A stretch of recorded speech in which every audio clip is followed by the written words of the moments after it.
Hello, everyone. Here we are again. It's Wednesday, and welcome, Delboy. And this is episode 82. 82 weeks we've been doing this. Bloody hell! Yeah. I still Uh, haven't seen a. I still haven't seen a penny. What the bloody hell's yeah, going I on? know. Well, we're a bit short here, lad. We're a bit short, you know. Sure, Yeah. I'm nearly 6 foot. What are you on about? Yeah. I am short, anyhow. I'm a short. Anyhow, okay. So as usual, I say to you is, what have you been watching this week? Yeah, yeah. Well, first of all, I just want to do my normal at the beginning. I do apologise. I will be gone for a short period of time to get my mother into bed. You know what I mean? It's one of those things that is now a mainstay of my ritual. But as soon as I'm back, that's it. I'm here till the end. Yeah, You might yeah, find that really good because you just get Ian and you don't have to look at yeah, my ugly face, right? yeah. But No, but I you know what I rabbit mean. on.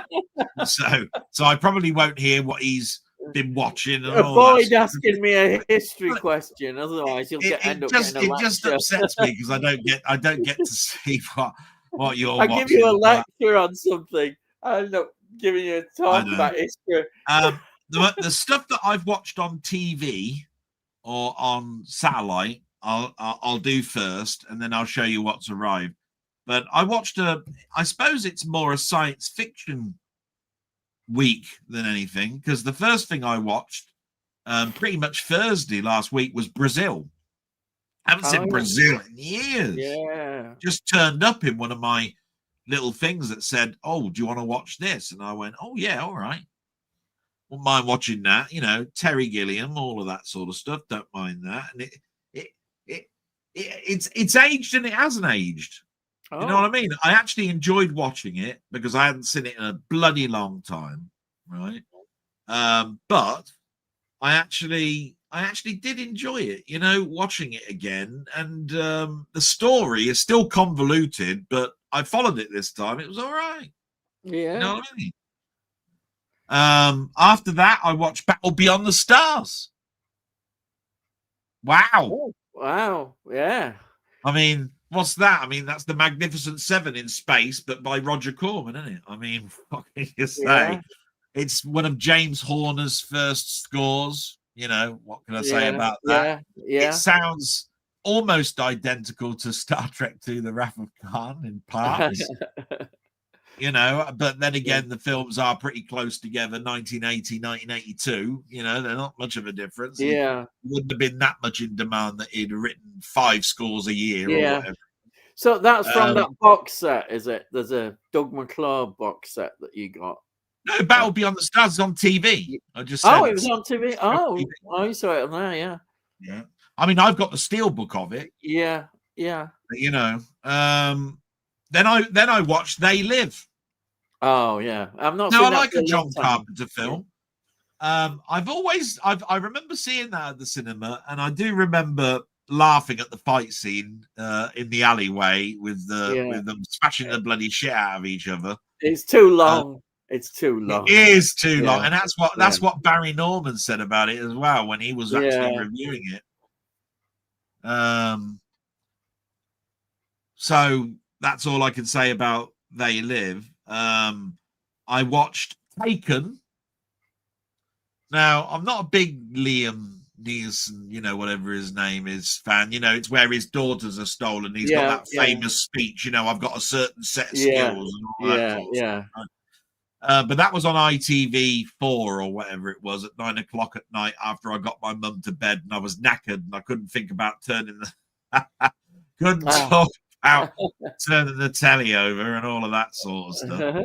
So I watched it and I went, I'm no different now than I watched it the first time, which was this is a popcorn movie and I don't care whether I watch it again or not ever in my life. It's all right. God knows why it got so many sequels. It must have done well. Yeah. There you Yeah. go. Then I watched a really old film, The Wraith. Oh, yeah. I've heard of that one. I've not Yeah, seen with that the one. car, you know, with the Oh, ghost yeah. car type thing, you Yeah. know. So that was fun to watch. And the last one, which is probably one of the highlights of this particular group, was The Shadow. All right, yeah. Have you ever seen The Shadow? A Oh, sort of a superhero film, but in the style of Darkman, but with I have seen it. Yeah, yes, but with a more noir type feel, yes, sort of like Rocketeer, but more dark. Yeah, I do remember that. Yeah, I've seen that. Yeah, really liked it. Of course, it reminded me that it's got a Jerry Goldsmith score. Yeah, we got it in quick there. Yeah, get it in. But that wasn't the reason why I watched it. No. I got that in. Right. And then the rest is what's arrived. So let me just turn the old thingy off. There we go. Of course, I want to know what people think of those films that I've just talked about. But I was intrigued to know what soundtracks you can get from Music Magpie or World of Books. Yeah. And I put a ceiling level of £2 per CD, right? I'm not going to buy any soundtracks unless they're £2. Yeah. Right. So I picked up these. Look, Dances with Wolves, £2. Oh, cool. Right. Yeah. Out of Africa, £2. I like that. Yeah. Yeah. Right. Hunt for Red October, yeah, £2. Oh, this one was £1, but I don't expect anybody to like it. And it's, oh my God, why have you bought that shit? Go on. But it's the Glenn Miller story. That's not shit. It's just it. You know what it is, don't you? Though it's James Stewart on the front cover, the Glenn Miller story, and then it's just recordings of Glenn Miller. Right? It's not actual recordings from the film or anything, right? No. Is it? It's just here's Glenn Miller's top 15 hits or something, and we'll put it on a CD. You know what I mean? It's nothing, and that's why I knew that. That's why it's not exactly like the soundtrack to Yankee Doodle Dandy or anything like that. You know what I mean? It's not the cast recording or anything. So it's not like all £2. So 2, 4, 6, 8 you quid. Can't argue with that. Right, 8 quid. Yeah. Right. What's arrived in the post? Well, you've got the Toxic Avenger Uncut, Steelbook. Yeah. Toxic Avenger. Not a particularly highlight of the week. This is because I haven't got a Steelbook of it, but I've now got a 4K of it, and that is One Flew Over the Cuckoo's Nest. Right, yeah. Which is a lovely film, but I've got a more deluxe copy on Blu-ray that came earlier this year. Do you remember I showed it off? It was a great big huge beast. Yeah. So another Steelbook that I've already got a Steelbook of, which is Blade Runner 29. Oh, surprise. Right, but it's Blade Runner. Yeah. So that's all I can say about that. Nobody 2, and I haven't seen Nobody 1 yet. Right. Right. But I've heard good things. I think it was Muckman Movies that said that that I'd get some enjoyment, or it might have been Cy Robson who actually said that. Can't quite remember, but it's arrived now. This I'm really looking forward to seeing again, and that's Barry Lyndon. Oh yeah, that is a beautiful film. Absolutely. And beautiful. here's my favorite of the week. One of the week, right? You'll like this. Yeah. Right? I got this for £2. Oh, yeah. Go on. A sealed BFI copy. Oh, sealed BFI copy. Yeah. Judgment at Nuremberg. Oh, it's so appropriate at the moment, isn't it? With new film coming out, brilliant. And that a lot of people are saying that is still the best one. What reviews I've read. So that's my favorite. That was on TV on Saturday. I instantly was watching it. It's a good long film. It had William Shatner in it. I forgot he was in it. Right? Forgot he was in it. The old Shat. He was in it. Right? Yeah. Right. It really is quite gruesome because obviously it shows all the bodies and all that and being bulldozed and all of that sort of stuff. I mean, it's quite a harrowing film, and of course you got Burt Lancaster and all of that sort of stuff. Yeah. And I went on Music Magpie and I typed it in, and it said £2 sealed. Went right. Go for that straight at it. Jesus, thanks very much. Yeah. So that's good. Yeah. And that's sort of like, apart from the big story, do you remember that I was telling you about just before we? The War of the Worlds. So one of the people that goes to my blog, or somebody in here, I can't quite remember, right, told me that there was a deluxe copy of War of the Worlds coming out, but I'd be very interested, he said, with it. I remember that. He said, but the trouble is, it's bloody expensive. And I didn't know what bloody expensive meant until I went onto Amazon, right? And I looked at it. This was back in June. That's why I can't remember who it was, right? And it was £287, this War of the Worlds box set, right? £287, right? And I thought, I've got no money, right? But I'll put my name down for it, right? I'll put my name down for it, and I can cancel at any time. And you never know. I might win the lottery between there and then. Yeah. And you never know. Anyway, it arrived, didn't it? Right. Here it is. This is how big it is. Fucking thing. Look at that. Right. Bloody great big thing. Weightlifting. I don't know if I can open it quickly because the damn thing's in deluxe packaging and all that sort of stuff. It's coming off. Bloody hell. There's a story behind this. That's why I want to tell you about it. Yeah. Right? So yeah, 200. Bear that in mind. £287. Right there's the hardback book, lovely big hardback book. It's beautiful and all that sort of stuff. There's several books, they're all here. The art prints are gorgeous. You know what I like, and I like a good art print. So let me just see if I can find the art print the art prints quickly. They're lovely art prints. This one is particularly nice. So those are actual painted art prints, right? But if I take this away, this is what you get inside, which is 2 Blu-rays and 18 discs. 18. Oh, 18, right? Oh boy. So it's a very expensive item and something that is absolutely gorgeous. Don't get me wrong. Yeah. Do I consider it a worthy £287? I'm going to go back to my original answer with that, which is, if something is your passion, it doesn't matter. It does not matter one jot. There's the little cellophane slip on it. Look, it says 18 disc box set. It matters absolutely nothing. Oh God, I'm getting this all wrong. Hang on, I got to lift this stuff back out because I haven't put the little cord thing. Look, I'll never get the damn things out if I don't do that.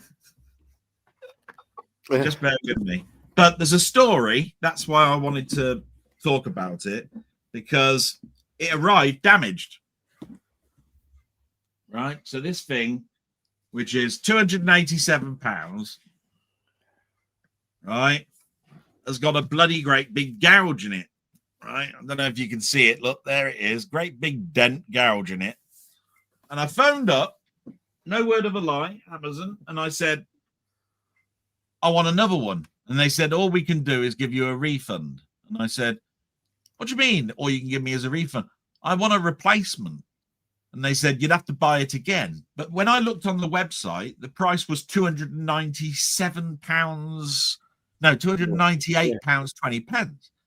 I said, so what you're asking me to do, I said, is get a refund from you and then pay an extra 12 or so quid for it. Yeah.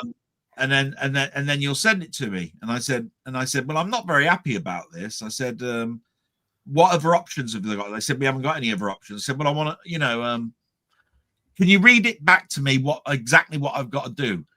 And so I recited what he told me, and he said, no, you got that wrong. We have to wait for it to actually arrive back before we give you the money.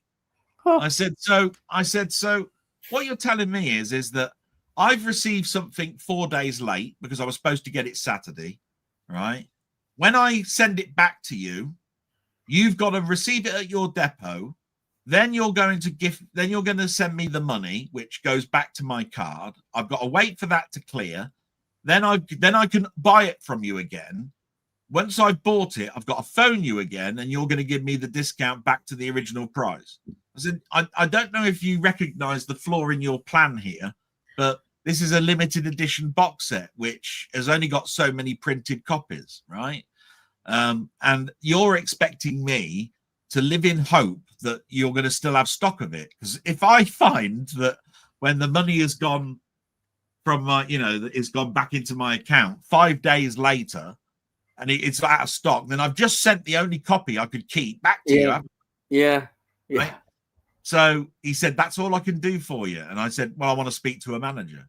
So I spoke to a manager and I told him the whole story again. Do you know how long it took? I was on the phone for 40 minutes. I had to recite the whole damn thing again. Right? He came back to me and he said, I'm going to do a one-time exception for you. Oh, what's that? He said, what I'm going to do is I'm going to refund you the money. I went, okay, right. I know about that already. He said, yeah. And he said, but what I'm going to do is you don't have to send it back to me. You can keep it. I went, so I can keep this and you're going to refund me. He said, yeah. I said, wow, thank you very much. I'm absolutely overjoyed. Thank you so much. All I can say is thank you very much to your customer service team. I do recognize, I said, that your initial customer service rep only has certain authorization. He could only probably give me 20 quid, 10 quid, all of that sort of stuff, because they're frontline staff. I said, but I do thank you that you've got that type of authorization to do that for me. And I thank you that you recognize what a big problem this is for the customer. So thank you so much. Now, we went through something else, which I won't bore you with, but I came away with a £287.70 box set, and it cost me nothing. Well, yeah. What can you say? That's the only joy I've had in months, other than being here on a Wednesday. Yeah. You see what I mean? I mean, there's been a lot of downsides. I just want to say this, by the way. There's been a lot of downsides. I feel so sorry for Sandra Clark. Now, there's been a Sandra Clark debacle for about a week. You've received notifications. I've received notifications. We've not banned her. I spent 20 minutes after the broadcast last week when I should have been going to bed to try and put her name in the safe list, and we hadn't blocked her, and nor had our friend Tony York. We have no idea what the hell's going on, right? And all I can say to you on that is, I've no idea why she can't bloody comment. No. I'm here talking. It's not like I'm right-clicking on things and blocking people, right? We don't. It's not my chance. You've got the technical mind of, oh my God, I'm really, really confused on how to boil a kettle, right? That's so right. You. Yeah, it's not going to be you with your technical ability. I can imagine you on the Crystal Maze, right? With the boiler kettle. There's a tea bag. There's a kettle. There's hot water. Get me out. You had 60 seconds to make a cup of tea, and you got flustered over what to do with the water, right? That's you, right? So you're not exactly going to be bloody blocking people. No. York, Tony York's one of those most conscientious people, right, that I've ever known. I mean, okay, he's a bastard. Don't get me wrong, I mean, Christ, he's got more DVDs flying their way to you than HMV get as a delivery each week. So, you know what I mean? But I don't know, therefore, what's happened. I have no idea. Nope.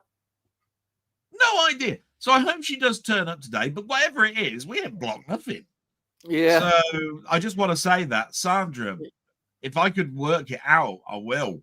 You know what I mean? But it's not even my channel. I don't know. Yeah. I don't know what the hell I can do. Yeah.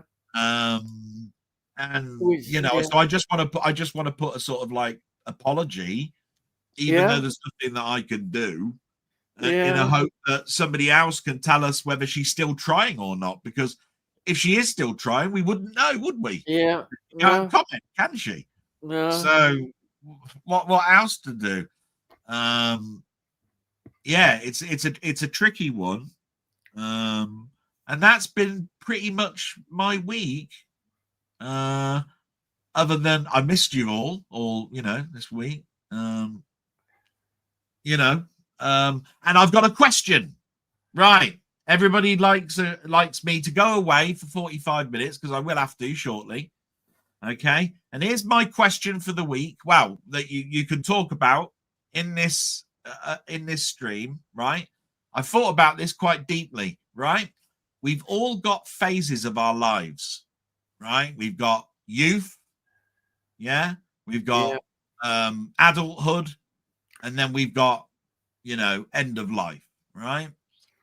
I want each of you out there that's at all interested to name the composer that you'd like to write the music for the 3 phases of your life. So that's youth, adulthood, end of life.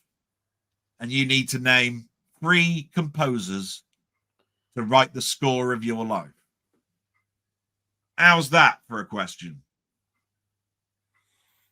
Hey, how's that now? Yeah. You've got Horner, you've got Barry, you've got Zimmer, you've got Delarue, you've got Goldsmith, you've got,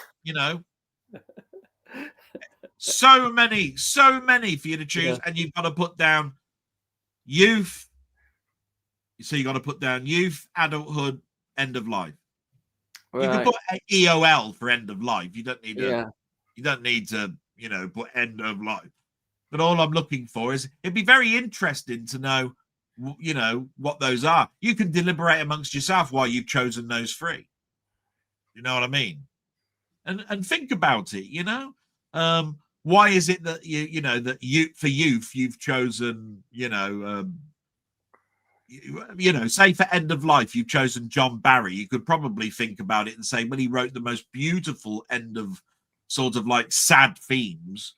That your end of life is sad, isn't it? So basically, I chose John Barry for my end of life or something, right? But you've got Roy Bird for actions. You could probably put him down for youth or something. You could put Lalo Schifrin. You could do Ennio Morricone, for your adulthood, whatever you want, But I just thought that'd be interesting, wouldn't it? Yeah.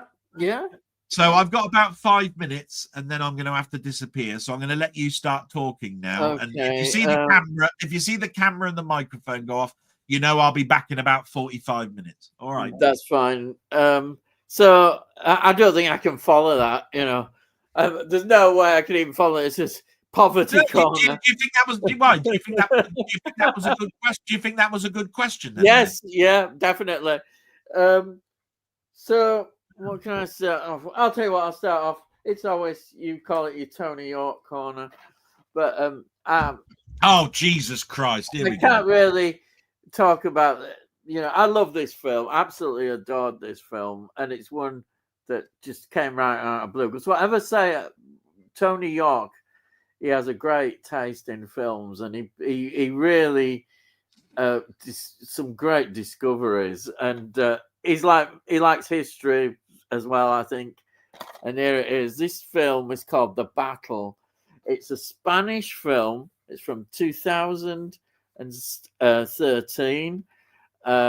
It's Spanish name, I can't really, I'll try and pronounce it, is Cinco de Mayo La Batalla.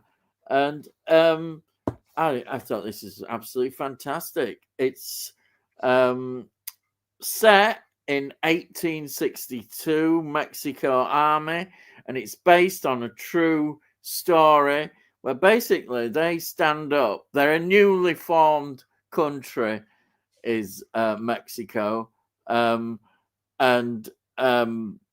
they stand up to the might of the French. The French are a massive colonial power in this era, and they're arrogant, and they think they can take over everywhere. And this is about them, their small army standing up against the might of the French, of Napoleon III, who was a bit of an idiot. Anyhow, I'm trying to emulate the original Napoleon. And it's all about called the Battle of Puebla. And this small army, they stand up and they defeat the French because they've got a very determined commander. The general in charge, knows exactly what he's doing. He's a brilliant military strategist, and he's got this small army. And the French are so arrogant. You're cheering on. You want the French to lose, the blooming French. So arrogant, and their stupid Napoleon III leader. And he sent his general, who's a real swaggering person who thinks he's just bee's knees. So straight away the film gets you back up. No wonder we don't like the French, do we, when you see a film like this? So you can't help but love this film. And the battle scenes, absolutely fantastic in it. And the whole story, you get really involved. There's some of the characters in there. Just absolutely amazing. I absolutely loved it. It makes you want to watch more films of these kind of foreign films that you don't know about, and that's why I say I'm congratulating somebody like Tony, obviously, has come across these great films, and I just love it. A Spanish film like this that is so full of history, and it's beautifully filmed. The cinematography, the battle scenes, I say everything. It's just a tremendous film. I loved it. And then the next film, I'll tell you what, I'll do one because you might be going any minute, but I know you'll like this film. You probably could blab about it as well. And it's the first time I've seen this film. It is Robin Hood. Oh, bloody hell! Ridley Scott film. Absolutely, I've never seen this, and I knew it was going to be good anyhow before I even watched it, because I thought, well, Ridley Scott. I'll tell you what, just before you go any further with this, right? Absolutely fantastic. And I got this huge German box set of this, right, which came with a load of Robin Hood paraphernalia inside. Yeah. Right? But I remember seeing that at the cinema, and I was going, oh, this is going to be shit compared to Gladiator, Huh. And I was totally wrong, right? The thing I like is it's closer to probably the mythos of Robin Hood. That's the first thing, right? The second thing that blew me away was right at the end of the film, they do this painted art type title sequence, of the battles that are going on. It's sort of like a watercolor, and it animates and rotates round, and you see arrows going into people's bodies and all of this, because there's a big battle at the end. I don't want to ruin it for anybody, right? But there's a big battle at the end, and I won't say what happens. But they animated it at the end as the title credits, and that's gorgeous. That end credit sequence, right, showing Russell Crowe, as Robin Hood and all that, at the end. And it's such a underrated film, I think, a little bit, because they don't really talk about it too much. They talk about it in the same way that they talk about 1492, Conquest of Paradise. Whenever people talk, it seems like the world stops at Thelma and Louise, and then it takes a bloody age before you get to another title that Ridley Scott's done, right? Yeah. It's a Scott-free production, and it's I'm somebody who loves the Robin Hood story. You can't help but love the legend of Robin Hood. And what I like about this, it's telling you what we don't normally get. Yes. Before the legend. This is about before the legend. Okay, it's not totally historically accurate, but that doesn't matter. Well, there ain't no historical accuracy, is there? Because it's not well, nobody can tell whether it it's doesn't matter. I always say it doesn't but the matter. thing about it is, right at the beginning of the film, and this is not a spoiler, right? If you ever watch any Robin Hood film, it doesn't matter what it is, right? What happens? King Richard saves the day at the end, right? Comes along, says, "Oh, Richard, you've been really good. I'm gonna give you 1,000 crowns and this sort of land and all of this sort of stuff, right?" Yeah. He's bloody dead in the first 30 minutes of it. Exactly. It's brilliant, absolutely brilliant. What I loved, I watched the extras, and there's honestly there's one disc which is full of making of the film, and I found that as just as fascinating as the film. The detail that they go into to make this film, he's got an incredible eye, and every little detail from every, the costumes, the plates on the table, the goblets, the armor, the every beat, and then also the everything looks mucky, doesn't it? It's like, oh my god, this looks like it's been raining for 1,000 days. Everybody's covered in shit. I like the fact that it's how you imagine Sherwood Forest would look like, and apparently they were wanting to do it in Sherwood Forest. Yeah, but they couldn't. It just wasn't possible. But then nearby, where they were at the studio, they found this forest, and it was perfect, and they used it. Wasn't some of it though done in France? I think some of it was done in France. I think yes, there was a little bit in France as well. But the other bit, which again is what I love about filmmaking, is that they decided to. Because he couldn't find a good castle location. So what do? You build a castle. And that's what they did in the studio. I mean, at the end of the day, I can just imagine how much paperwork they had to go through to do the big battle scene on the beach. Yeah. You've got to find a strip of beach and say, sod off everybody, because we're making a film, right? We've got to film this battle scene, right? And it's like, well, I'm not going to tell you the iconic beach that they used, but let's just say. But I will be back, guys, and thanks very much. And thanks for all your support. And listen to this old sod. I'm still going on about this film because I'll be back in a bit. All right. The extras involved in this film. There were loads of them. I'd love to have been involved. They all had to make all these costumes for them all. I'll dress them up, and then I'll make the individual weapons. Oh, it's absolutely wonderful film. I still like all the old Robin Hoods as well. I think Robin Hood's one of those timeless legends. But this was good because it was before the legend, and Russell Crowe, he was perfect. I loved him, and Kate Blanchett as well as Maid Marian. Again, another take on Maid Marian. I like that because you get various versions of Maid Marian.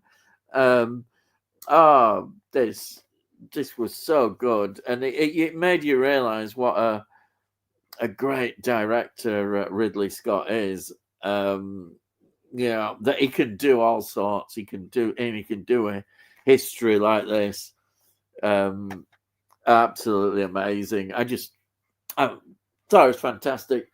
Now, another film that I watched, which again surprised me, and it's a film that is really, this is fictional, but yet it has a feeling as if it was real and could have happened. Because I remember this, it brings back a lot of memories of a period in time on the TV when it was on every night.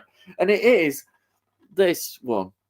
It's The Last King of Scotland, which is sort of, well, it's the story of Idi Amin. You may have heard of Idi Amin. I mean, he was such a character that you would see on the news in that period. And of course, he's famous for he decided to expel all the Asians who lived in Uganda, and they came to England. So we had a generation, well, Britain, I suppose, as well, because I'm someone good, Scotland. So we had all that sort of media. It was a media frenzy about him, and he loved it. But I'll tell you something, though he was seen as this kind of clown almost, he was extremely dangerous, evil. It's estimated that he killed, his thugs under his orders, 300,000 people. They discovered loads of ditches and bodies. He was committing genocide on his own people. I mean, you can't explain, the shock, I think, when people would discovered all this.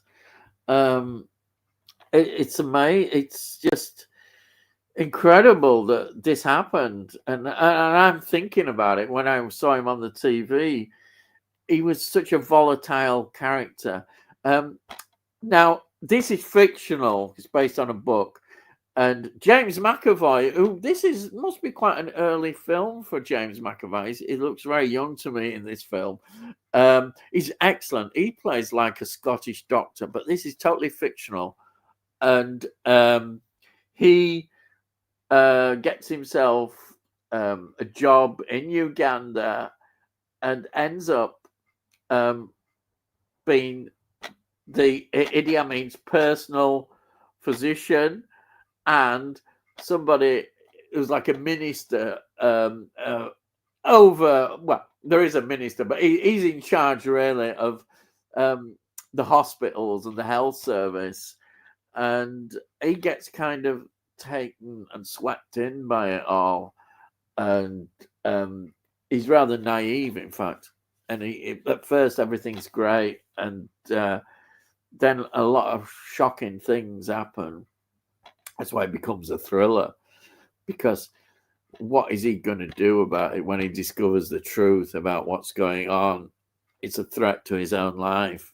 He ends up in this film having to escape. So this is where you get in the film, you get the thriller bit about how is he going to get out of the country. And what they do is they link it. I don't know if you remember, there's a period in history, Entebbe, where basically the Palestinians hijacked this aeroplane, and it had a lot of Israeli passengers on board, and they held these hostage, and they made various demands. Otherwise, they would start killing them and all that.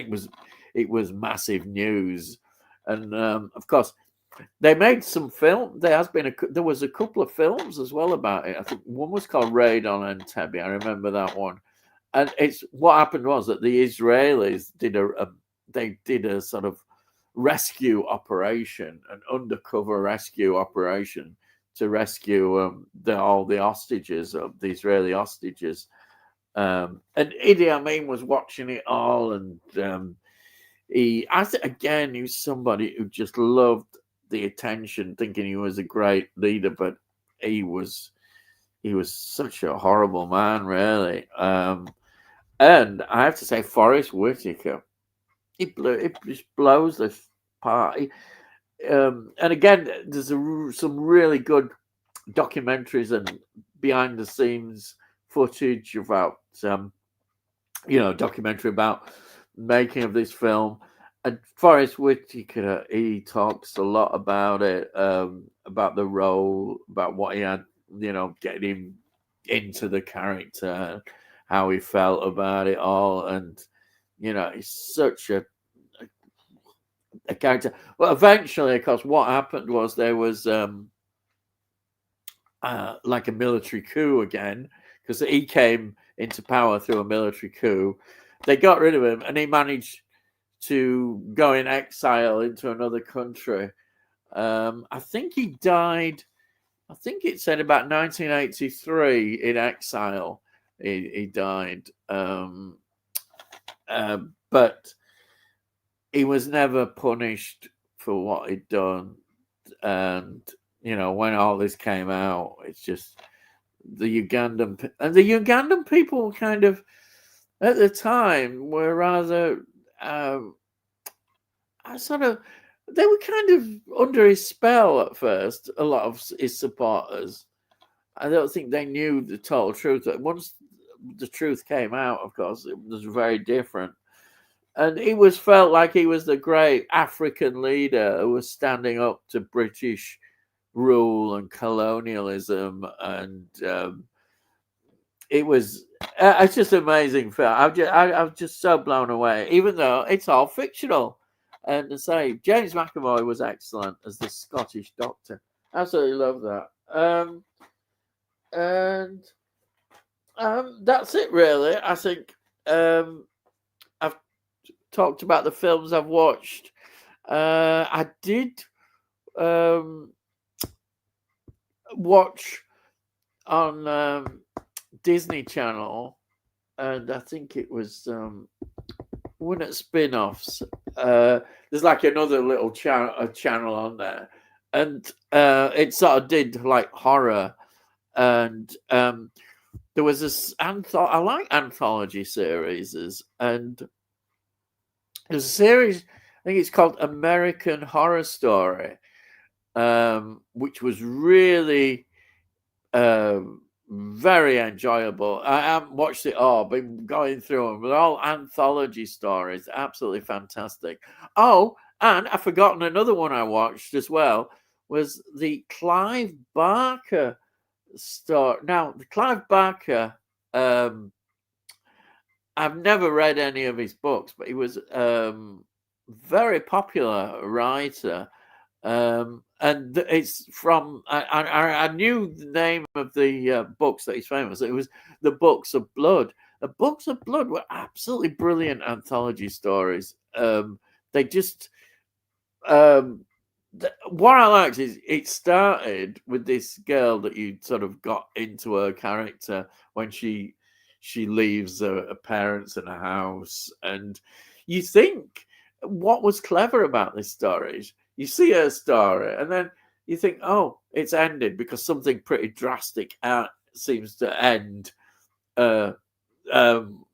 character, basically. And then we go into some more stories, and there's some really good ones. But then a wonderful twist is right on the last section. We come back to this girl, this character, and what we thought had happened to her was not our impression, was perhaps wrong, and it was brilliant.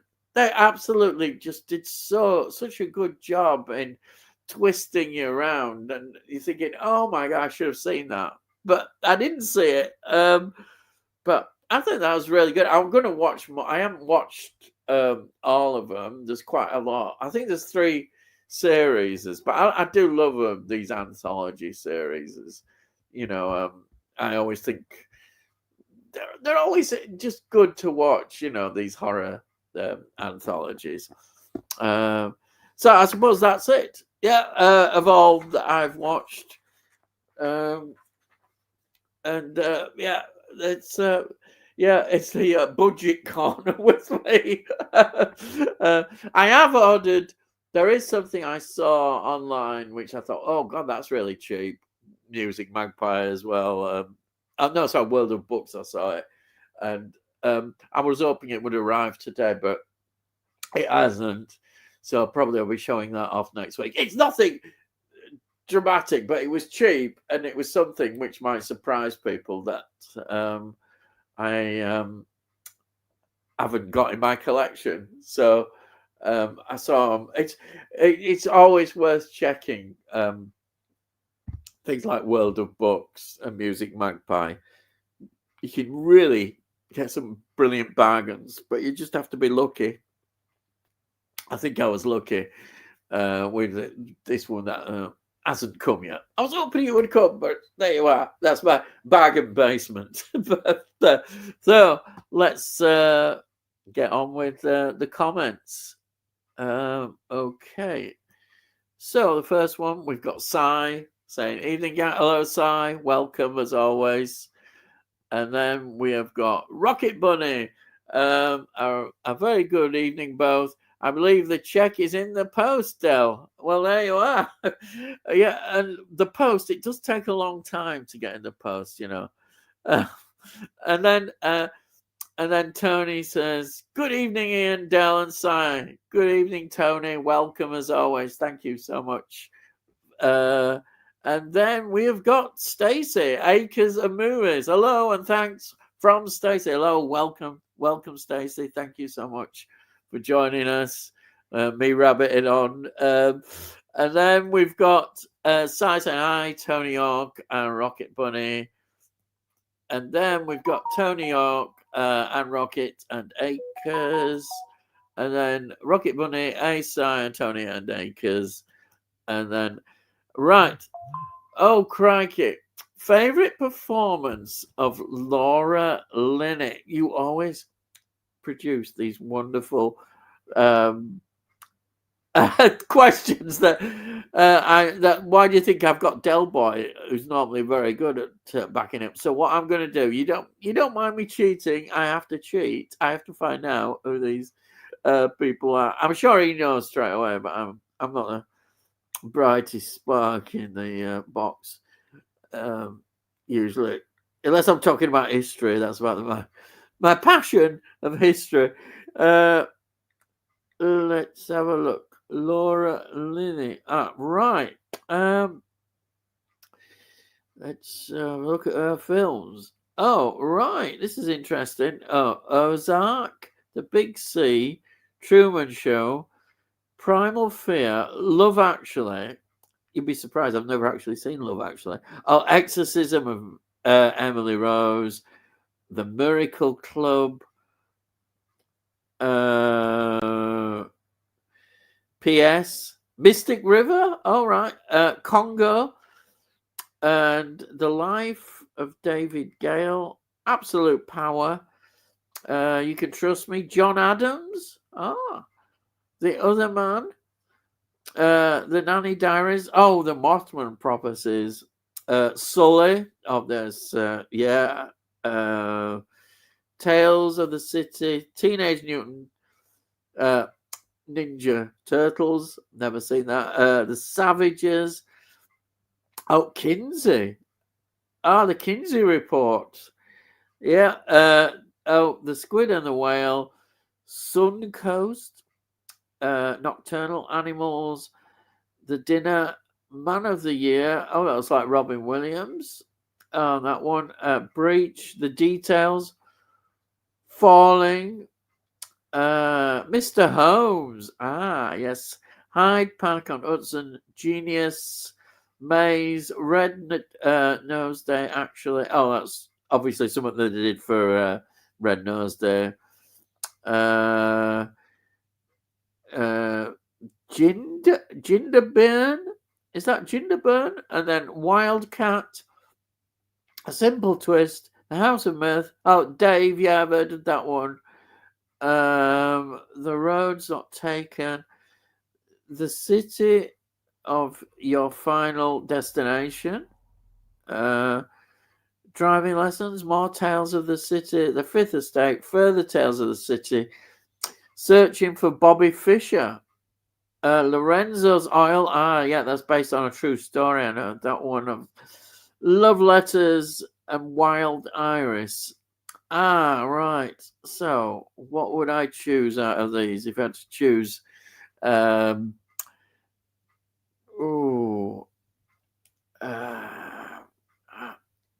bet you can guess maybe what I'm going to choose. I think. Just having one more look.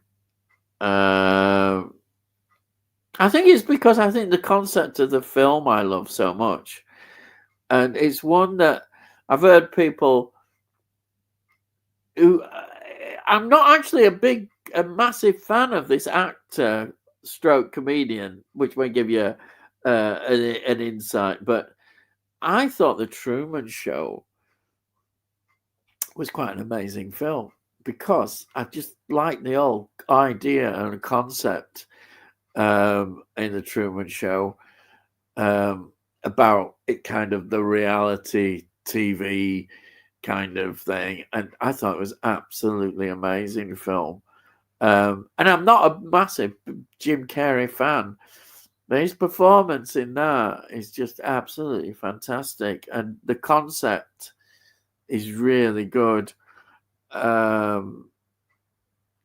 Yeah, I think I would definitely put that as, out of all those that I've read out,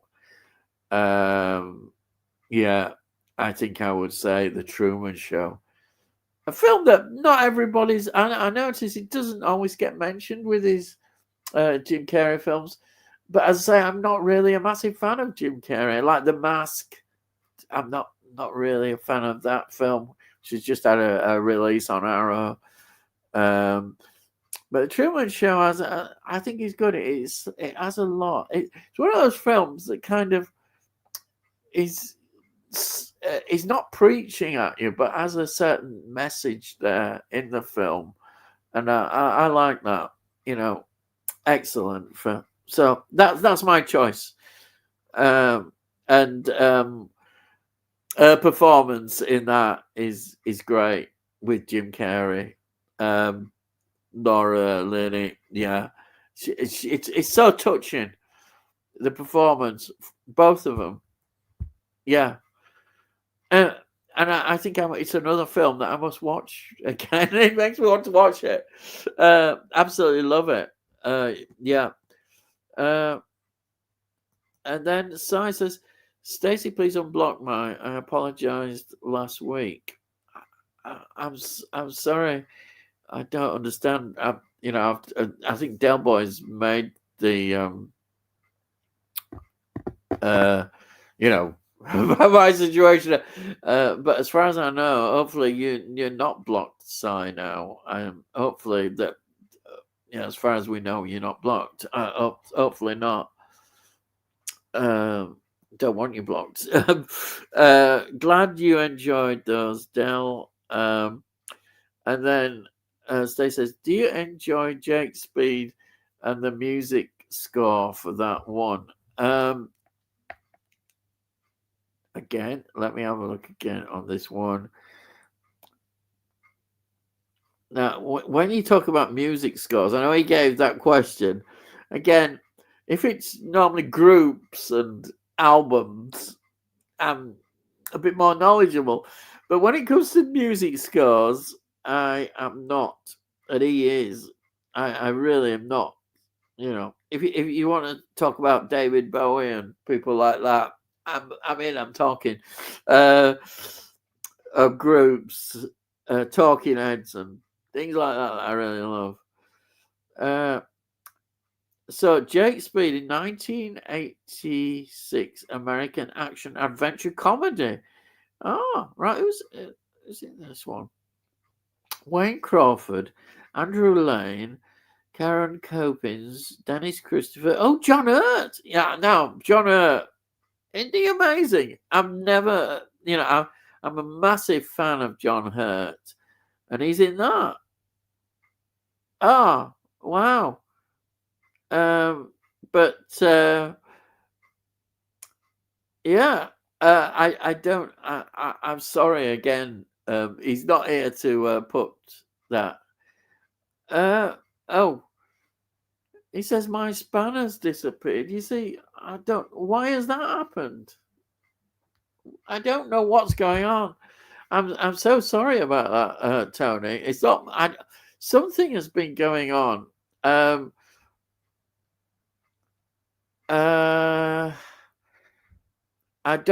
really apologize. I don't know what's going on. I don't know if somebody's been hacking or gone in there or done something.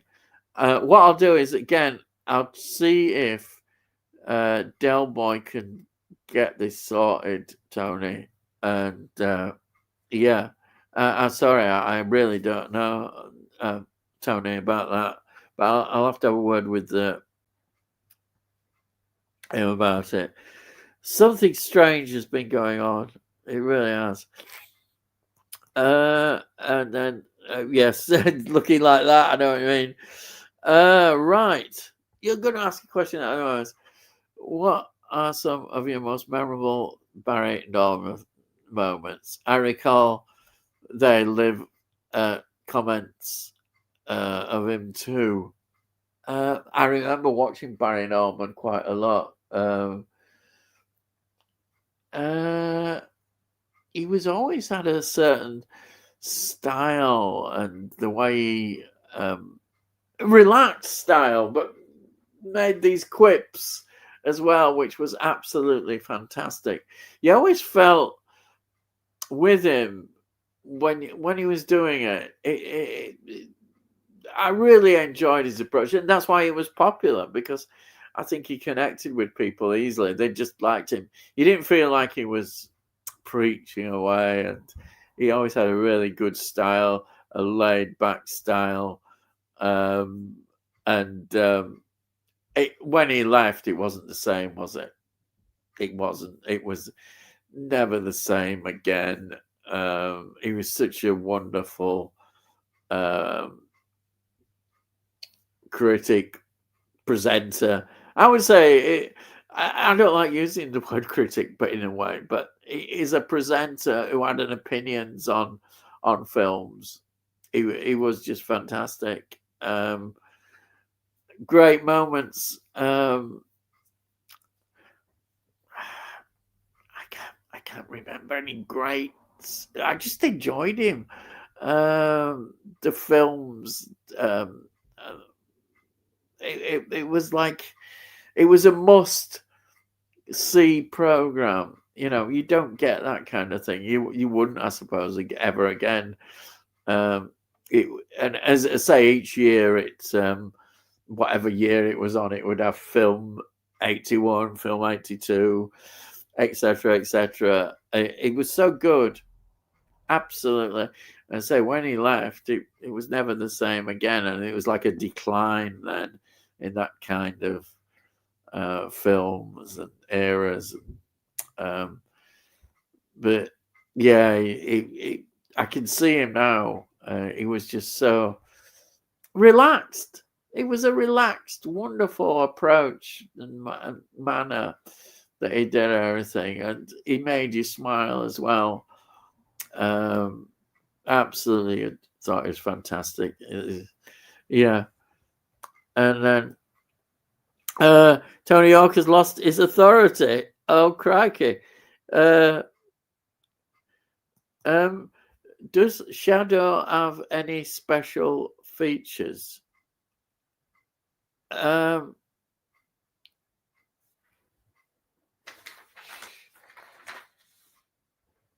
don't know.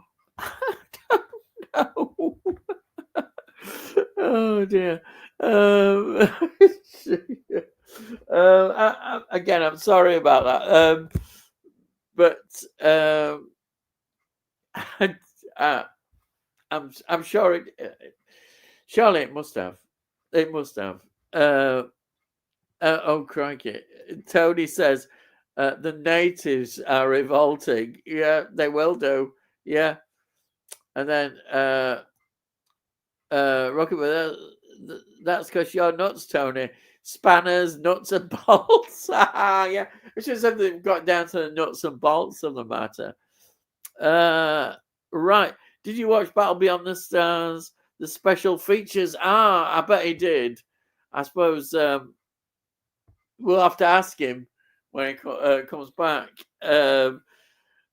Oh, wait a minute. Did he say he saw that? I know he's got the box set. Did he? I'm sure he said he watched it on the TV, didn't he? I don't know. I don't even know whether he's opened it. He might be one of these people who has it. Oh, I'd be rare ripping it all off and be straight in, but not everybody does that. In fact, it's the bit I enjoy, sort of unpacking them and ripping off all the things. I don't understand when people are fiddling about and trying to keep the things covered up and that. Just rip them off. get into the celluloid. I mean, crikey, you want to enjoy these things, not mess about that, especially as most of them don't, you just enjoy while you're alive, because when you're gone, they'll probably end up in Skip anyhow or in a charity shop. So, yeah. Anyhow, and then Sam says, "Is Sandra still blocked?" Just as Sandra, I don't know. Well, we unblocked. I just keep saying it. I don't know. At least nobody can blame me tonight. No, nobody has ever blamed you, Tony. Nobody can blame you. I definitely want to try and see if we can get something. You need to get your spanner back, Let's see if we can get some spanner that, but I don't know how to do it. We'll have to ask him if we could get some organized. And then with fond remembrance of a good friend, Dalana Flugel, great in to live and die in LA, and Battle Beyond the Stars, and Running Scared, and Lock Up. Oh, yeah, some great films there. Absolutely wonderful films. Yeah. And then we've got David saying, "Good evening, Ian and Del." And then we've got David going, "Ian and Del, are you fans of the RoboCop movies and the TV series?" I definitely love the first RoboCop movie is fantastic. The other two are all right. I enjoy that. I've never seen the TV series, but a lot of people seem to say it's very poor.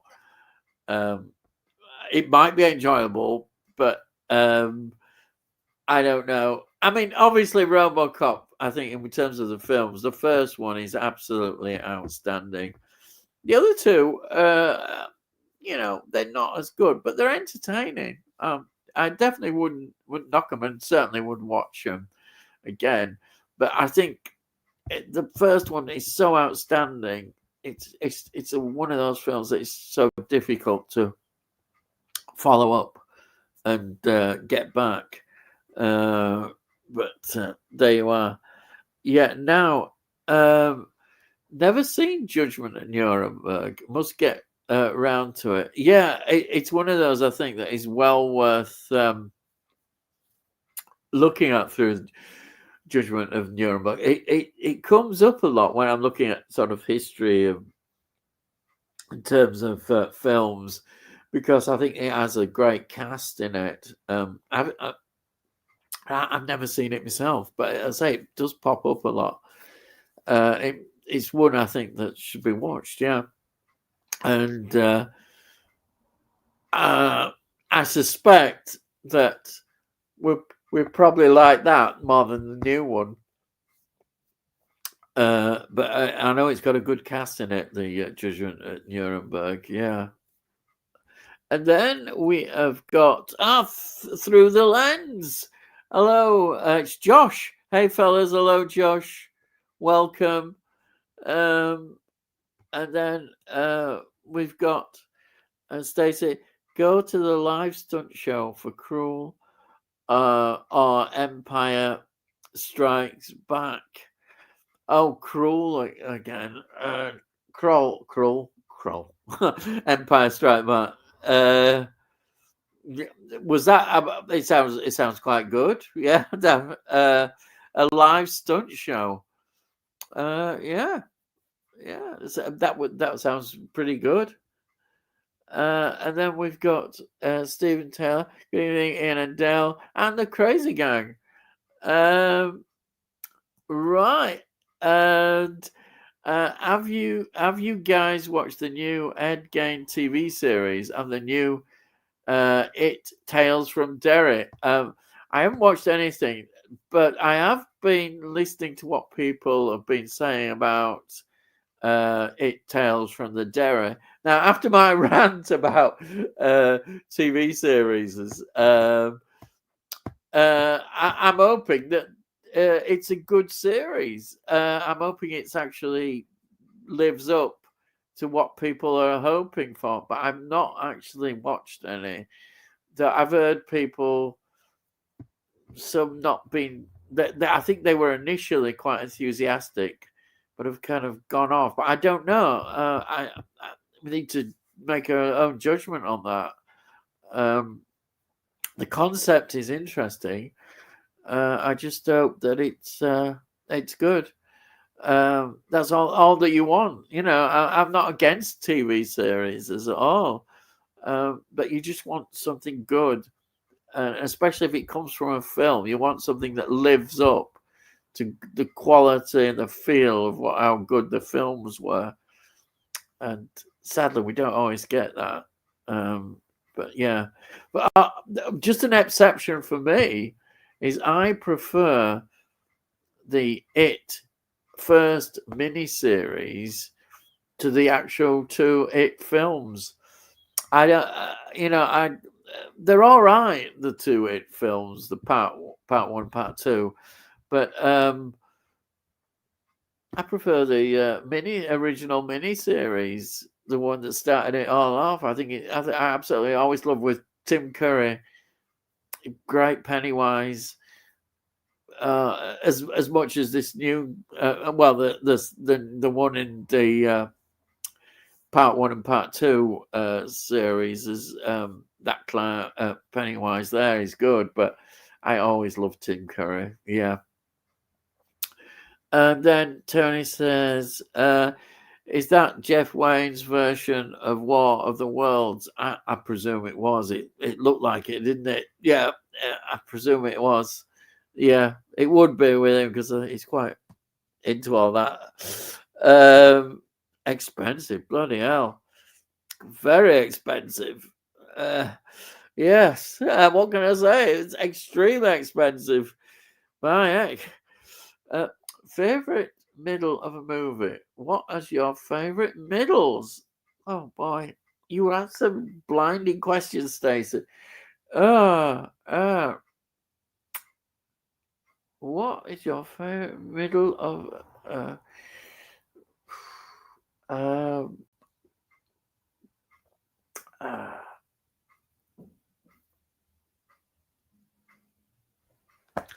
For me,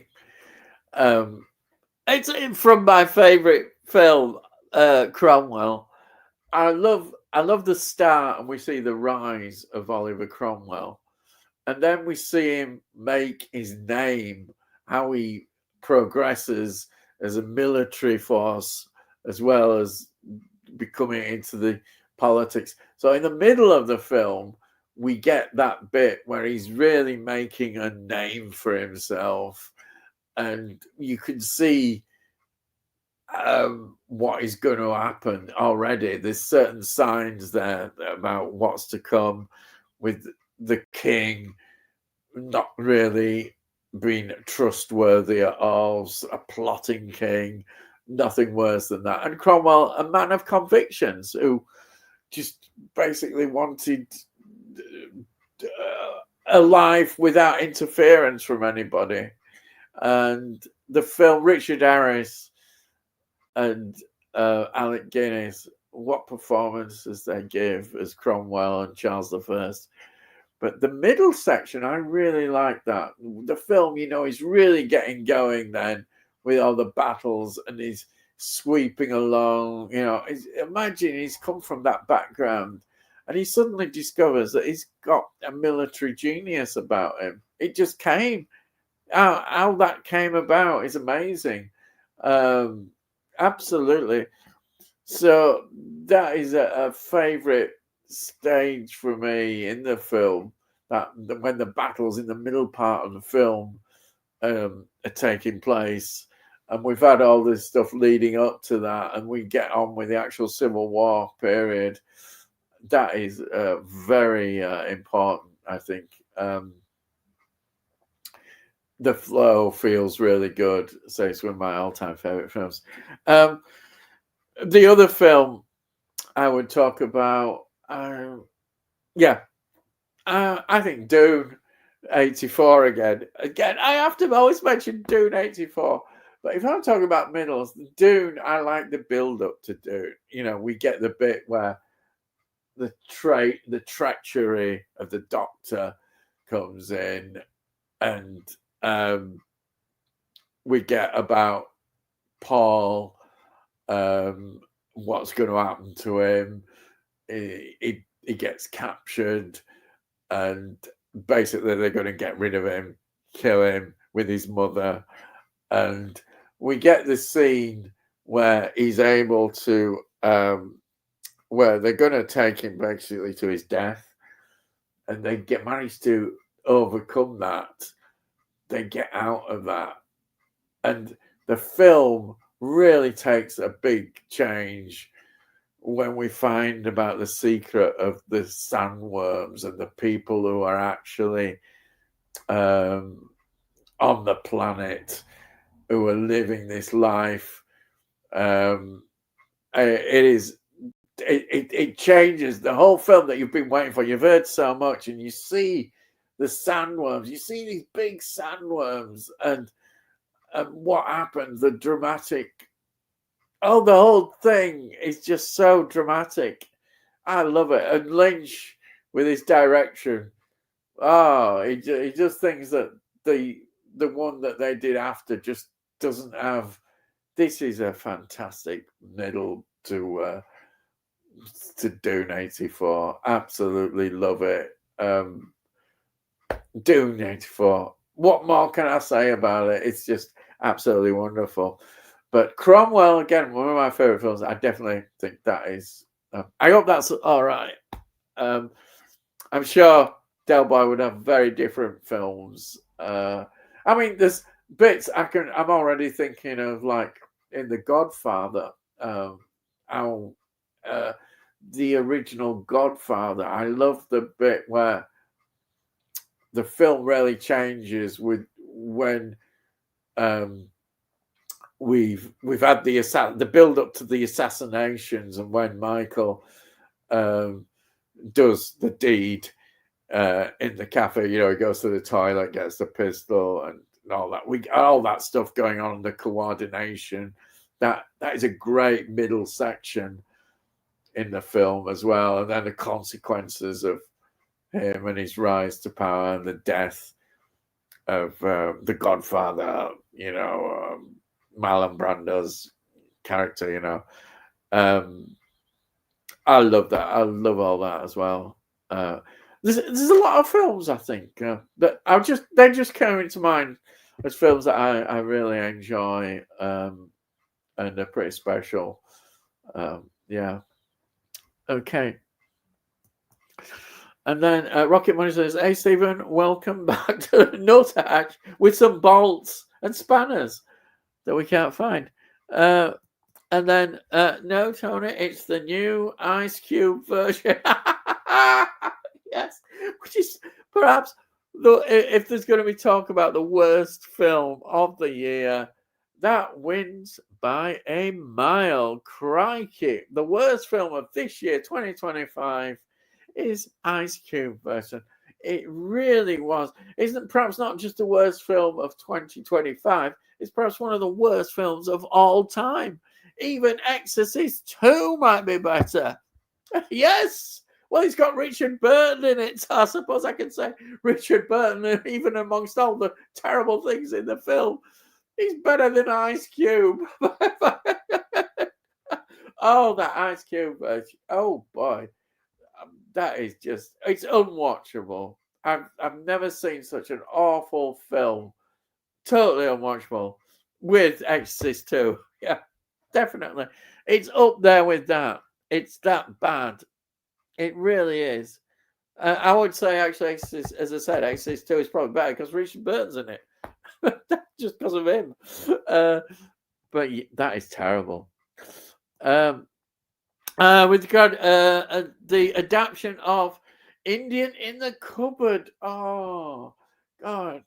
I've not seen that for absolutely years and years, and it's really good.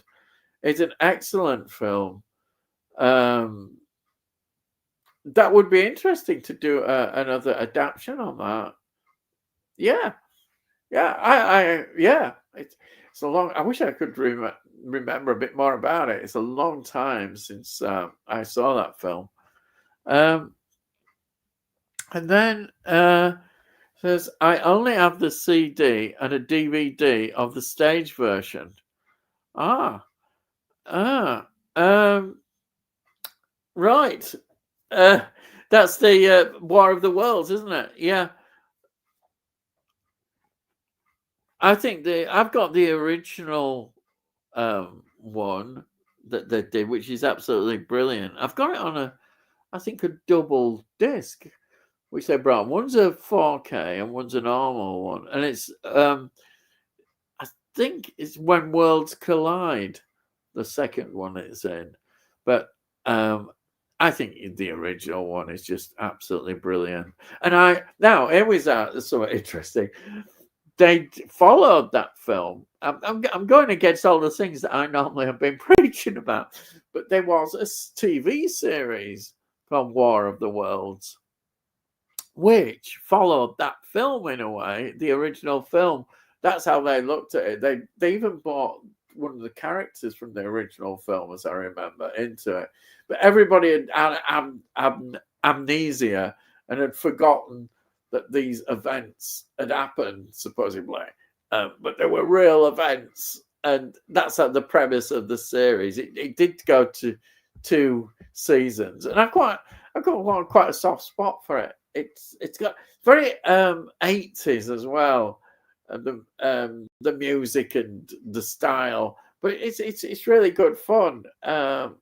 I really enjoy.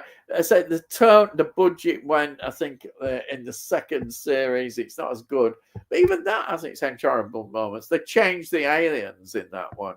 The aliens are different. They're a different lot of aliens controlling. They'll get rid of the original War of the World aliens, and it gets a bit silly, but it's enjoyably silly. I think that's a good question.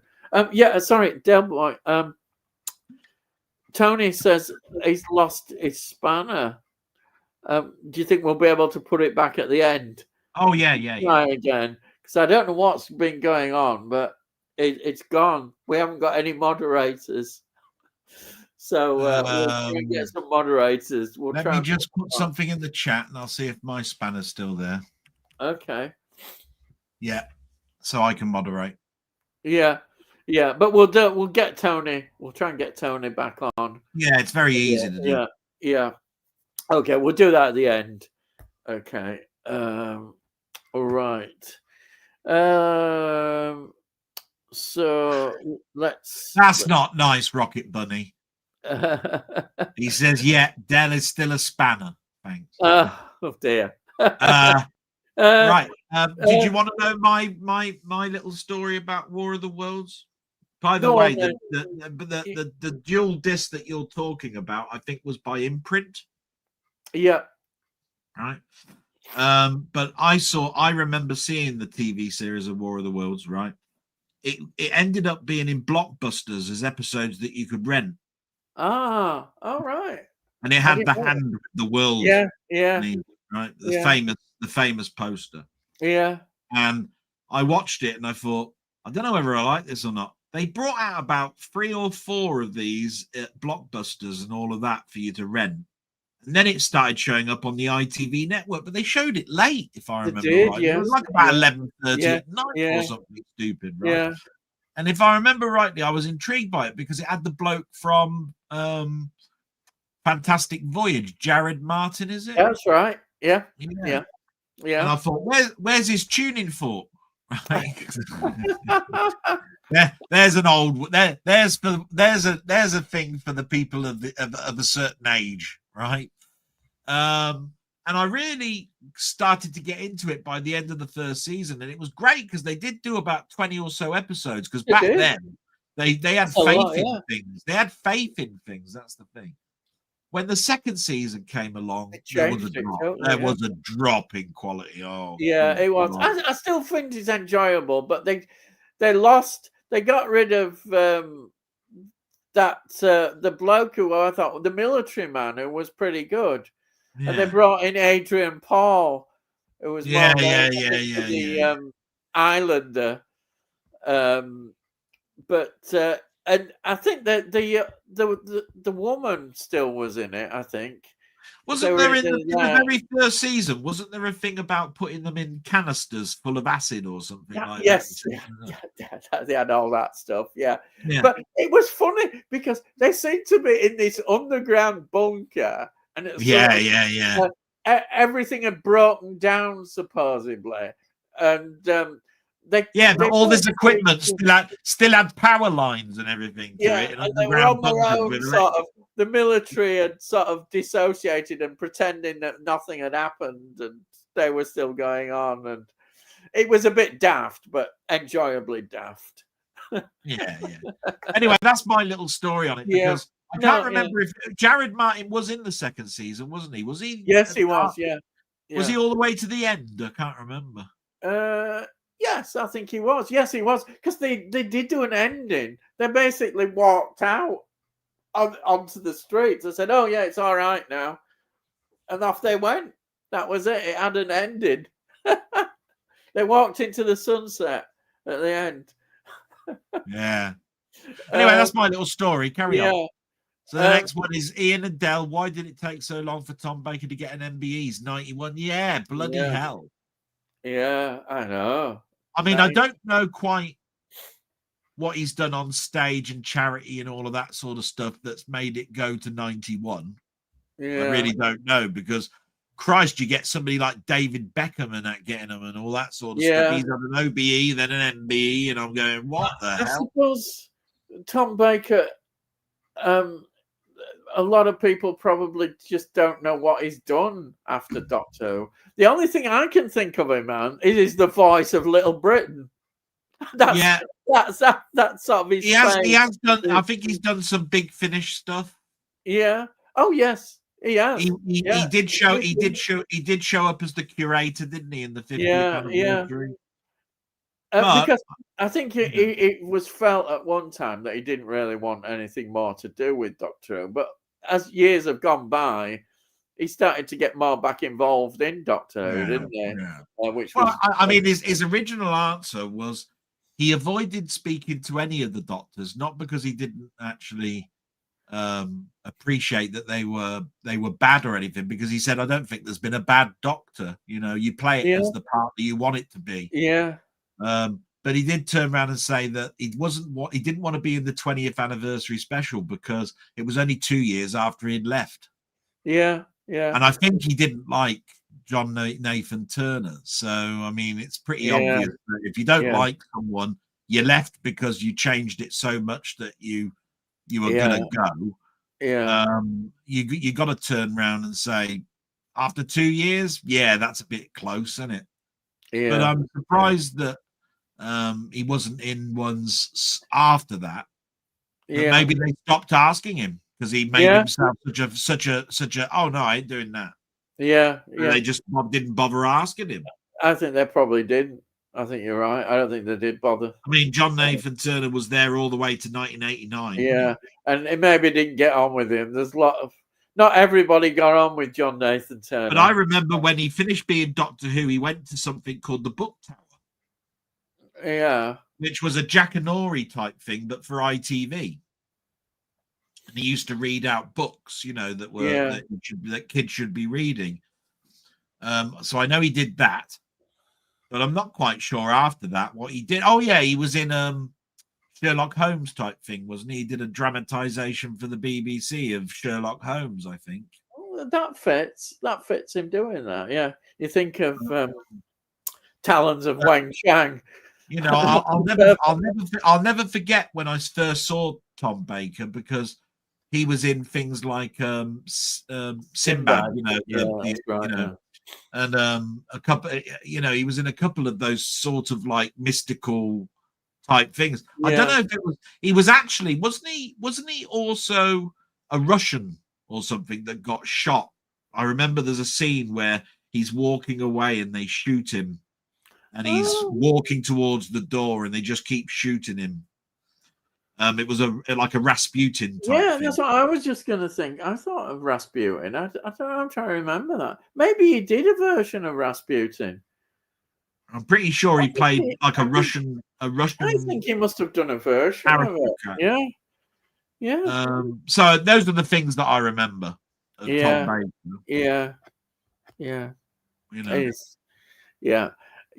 With Tom Baker, he really, I mean, it started with John Pertwee, but he really put Doctor Who on the map, really. He did a lot of voiceovers for adverts. Yeah. It's not like he didn't do stuff. It's just I don't think he did things like pantomime, too many plays, all of that sort of stuff. And I think at first he didn't even get involved in a fandom. It only came later. Yeah, he did go to conventions after a while. Yeah. And then Tony says, because the honor system is a farce. It's a farce, which is pretty much what I said, isn't it, really? I mean, yeah. And Stacey says, do you like, what's that? NYPD Blue. I do. I've never seen it. I do like NYPD Blue. Yeah. But then again, I like things like St. Elsewhere and St. And all of those sort of like dramas that came out of the 80s that which were quite hard hitting. I mean, Hill Street Blues is that's a well-known one. Yeah. I mean, all of that St. Elsewhere is a hospital thing. But what I'm saying is there was a lot of A-list, what we consider A-list actors now that were just starting out. I mean, you had George Clooney and Denzel Washington come out of these hospital dramas and all that sort of stuff, and they were much higher up than Days of Our Lives, which were daytime dramas. These were evening dramas that were really quite engrossing. For me, I was watching. They ended up being on Channel 4 at 9 o'clock in the week, and it just seemed to be that time where I was going to watch them. You know what I mean? It didn't matter what it was. If I remember rightly, Hill Street Blues was a Monday night show on Channel 4 at 9 o'clock. Yeah. If I remember rightly. Yeah. But there you go. Yeah. Then Stephen says, Ian, do you know roughly how many discs you own? Is it over 1,000? Yeah, I'd say it is over 1,000. Now I'm going to say something here. Yeah. Think quickly on this. You can't turn around and say, I've got, over 1,000 films. Some of your films have got 2 discs in them. Right? So how many discs do you own? So because even in your box sets where you've got a TV series has got 6 discs in it. Yeah, right? You count as one program. Yeah, so it's easily over that, isn't it? Yeah, you're right. I look at the box sets. You're right. It makes me think if I started to include box sets, it could be 2,000. Yeah, you're right. You got to think of how many things you've got, and then double it at least because they're balanced out. But most of your discs are 2 disc editions, all that sort of stuff, and you're going, oh shit. Oh yeah, you're because right. It's a loaded question. I've got caught out on that so many times. Yeah, I never thought of it. You're right.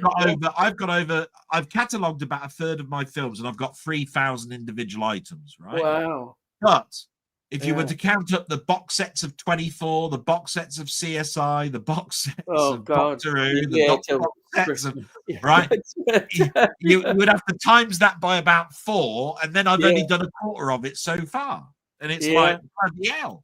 Yeah. So it's a mad question. It's a mad question, that one. So yeah, it is. But have you ever met Tom Baker?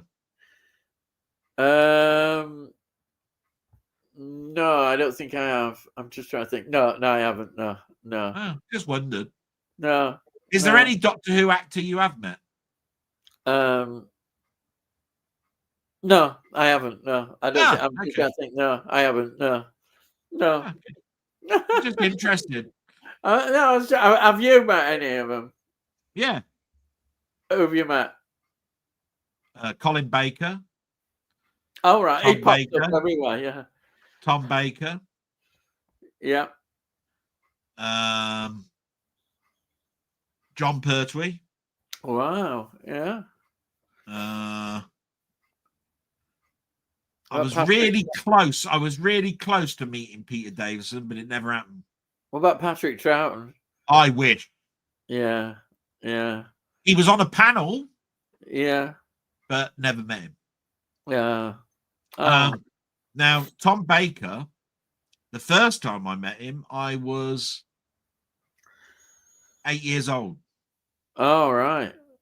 They were filming at the Roll Right Stones. Yeah. So can you remember what that story is? It's the it's in the thingy story, the key to time, Yeah, is it? yeah. The Key to Time, yeah. Stones of Blood, is it? Yes, that's it. Stones of Blood, yeah. So if you have a look, Mary you'll see Tam. Is it Mary Tam? if you have a look, you'll see that was filmed in the Cotswolds. Yes. The Roll Right Stones. Yeah. Me and my mate Fernandez were there, and those stones were mostly made out of polystyrene because they added extra ones. Yeah. He went away with a chunk of it because they blew one up. Oh, nice. Yeah. But, he said it disintegrated after a while because it's made up polystyrene with paint on the outside. The only thing that was holding it together was the paint. Right. But yeah, we were there while they were filming. Yeah. So they had a chair for him, and he had a cup of tea, and we went over and we just went, "Hello, thanks for being a great doctor," and then we sort of went away because they're a bit starstruck at sort of like 8 years old, and he loved kids. Yeah. He loved kids. Yeah, I can imagine. He had no end of kids around him that day. Yeah. Yeah. I haven't met Sylvester McCoy either, which is strange because he was in a lot of children's TV stuff. Yeah. He was always mad at playing the spoons, and he was in like playaway type stuff, like type shows. I think he was in something called Ludwig or something. I think. Yeah. No. Anyway, I can bet if you did the modern appearances, you'd definitely bump into him, and Colin Baker seem to be the ones that do it all. Going away from Doctor Who, people that I'm sad that I never actually got to meet, and I could possibly still do one of them. One of them is Johnny Bull. I'd have loved to have met Johnny Bull and say, "Do you know what? Thanks very much for making maths fun." Because if it weren't for him, I'd have been stuck with maths. I just couldn't get my head round long division and all of that sort of stuff. I was shit, right? Brian Cant was the other one. Yeah, I remember him. Yeah, and I think he's dead now, isn't he, Brian? Yeah, he is. Yeah, he is. So those are the two that are a bit of a shame. Didn't meet them. You know what I mean? But Johnny Bull's still alive, so you never know. Might happen.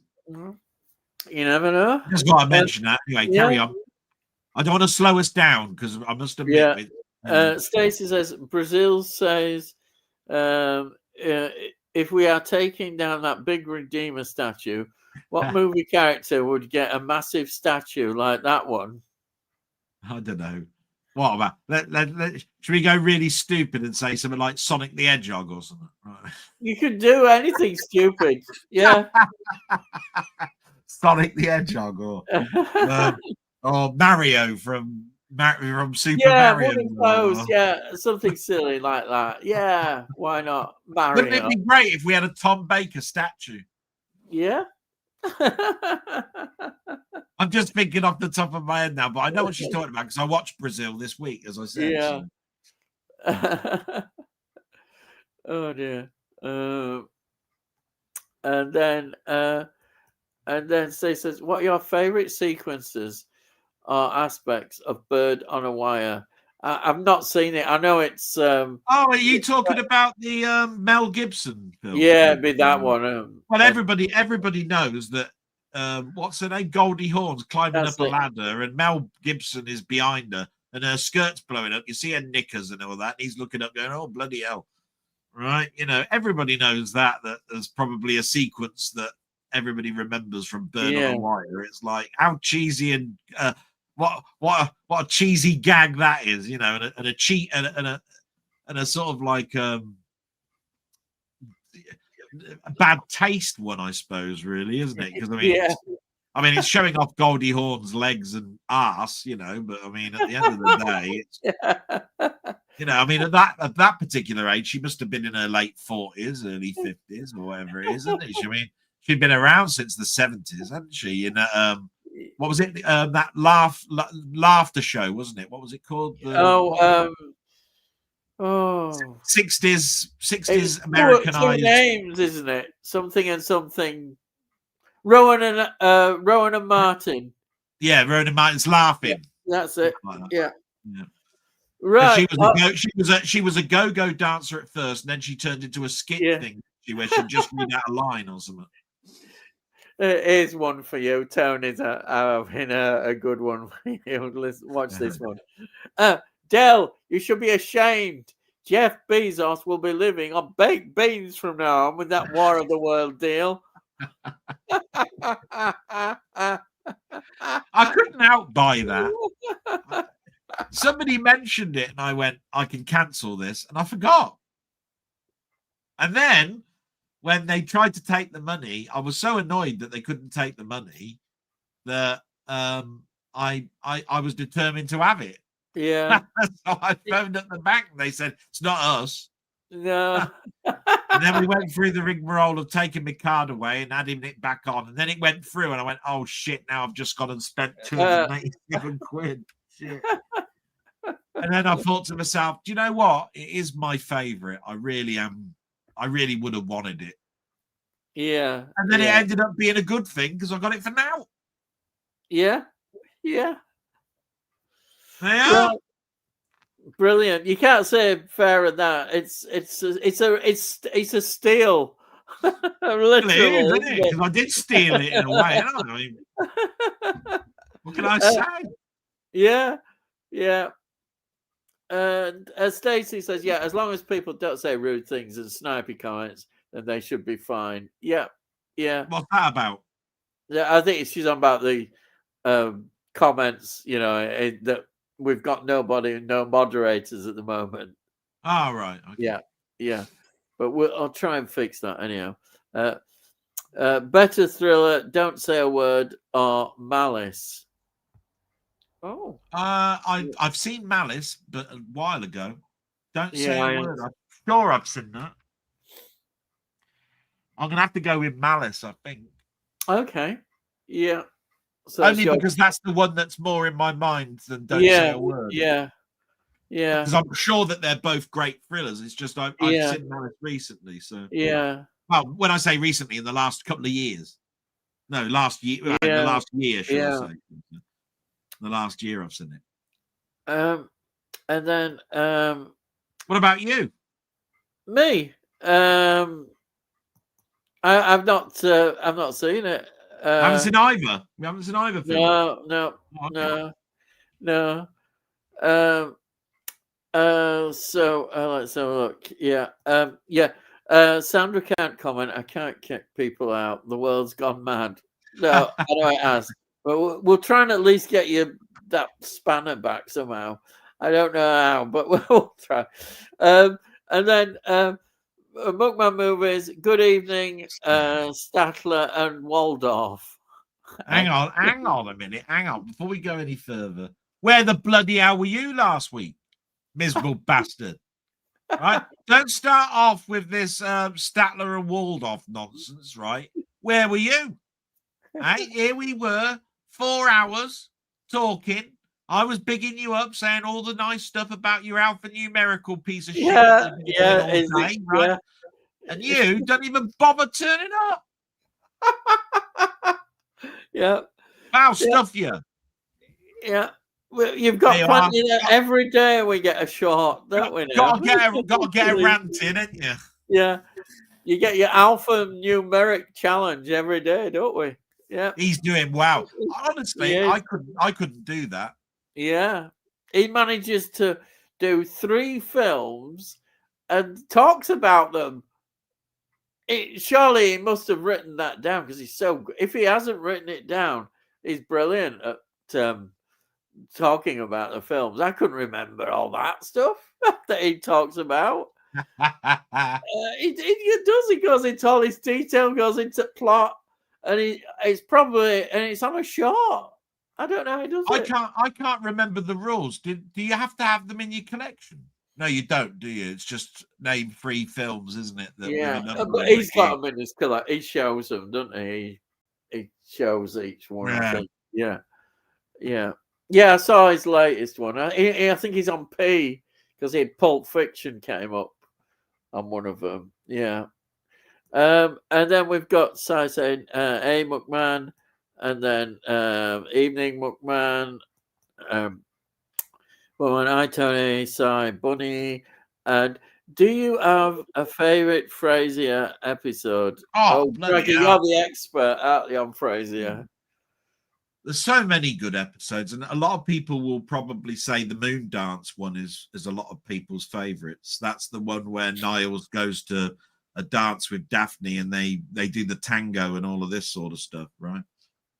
But I think one of my favorite episodes, can't remember what it's called, but it's a Valentine's episode. Pretty sure it's a Valentine's episode, and they do each character has a little stit, right? For Niles, he's getting ready to go out on a date, right? And he's trying to iron it. He's very. If you've ever watched the program, you'll know that Niles is very OCT a little bit. You know, everything has to be right. He takes lint off of his trousers, picks the lint off of his trousers. Oh, you know, yeah. all this sort of stuff off. So he notices there's a little piece of thread coming off of his trousers, right? And he takes his trousers off and he goes to iron, right? His clothes, right? When he goes to iron his clothes, a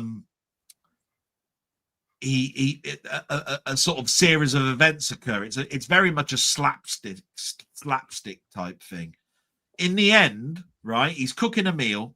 In the end, he'd got linen. He was getting petrol or something onto his clothes to try and dab out this mark that's on it.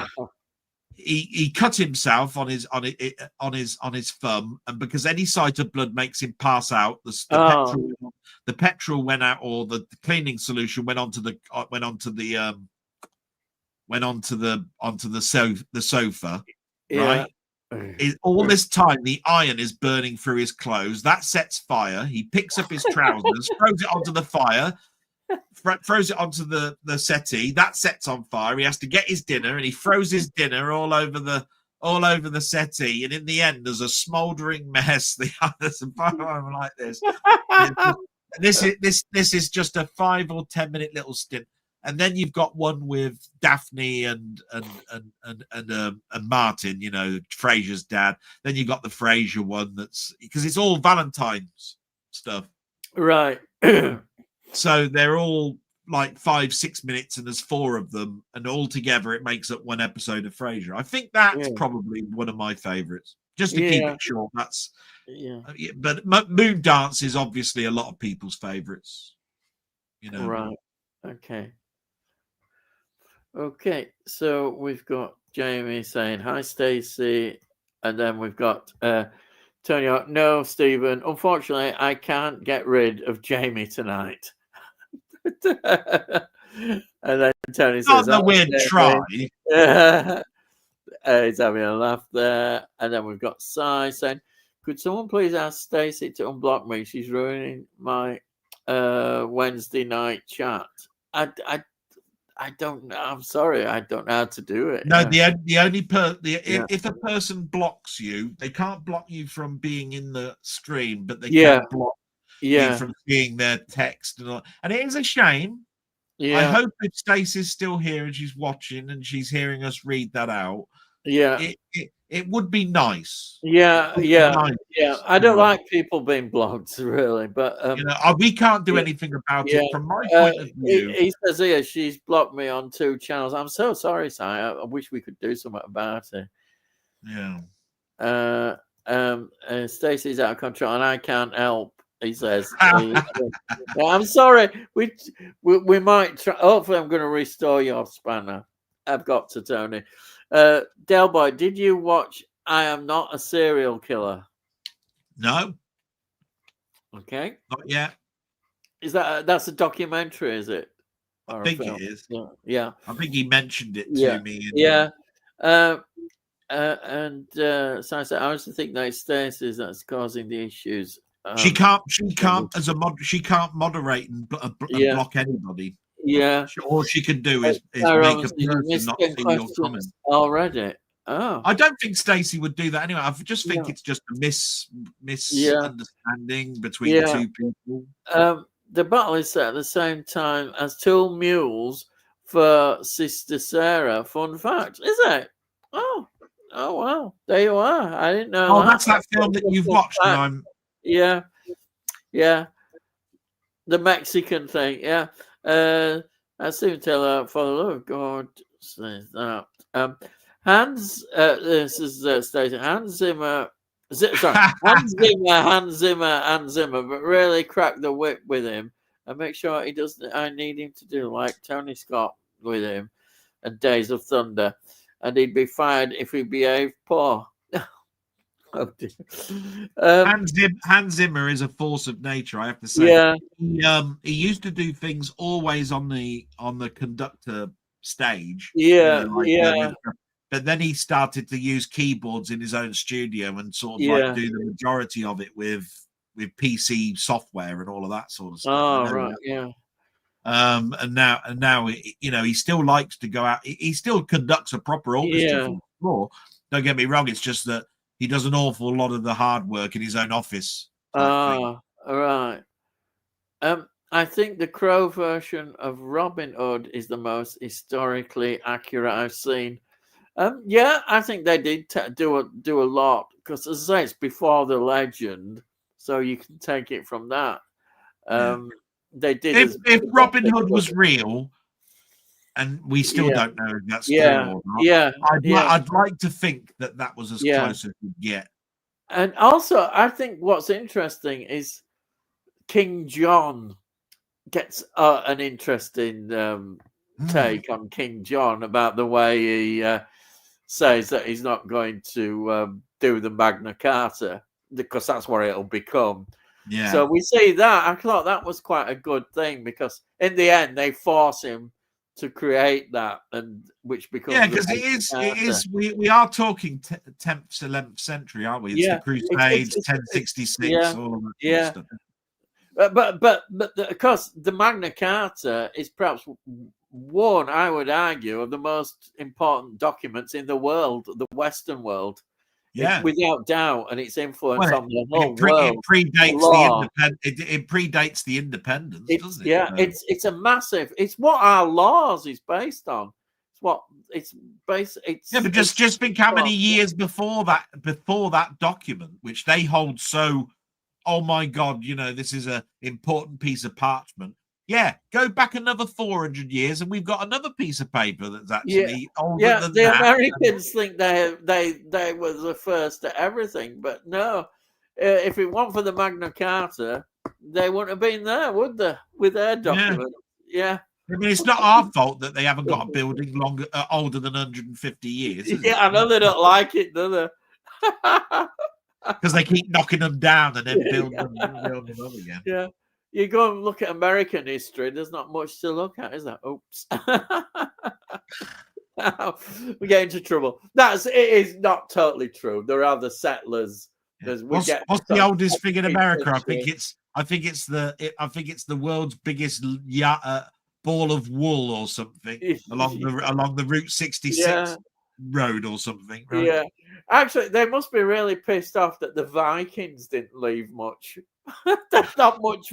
If they had the Vikings, at least it would have given them, some more stuff. But the Vikings didn't leave the settlements, did they? No. Right.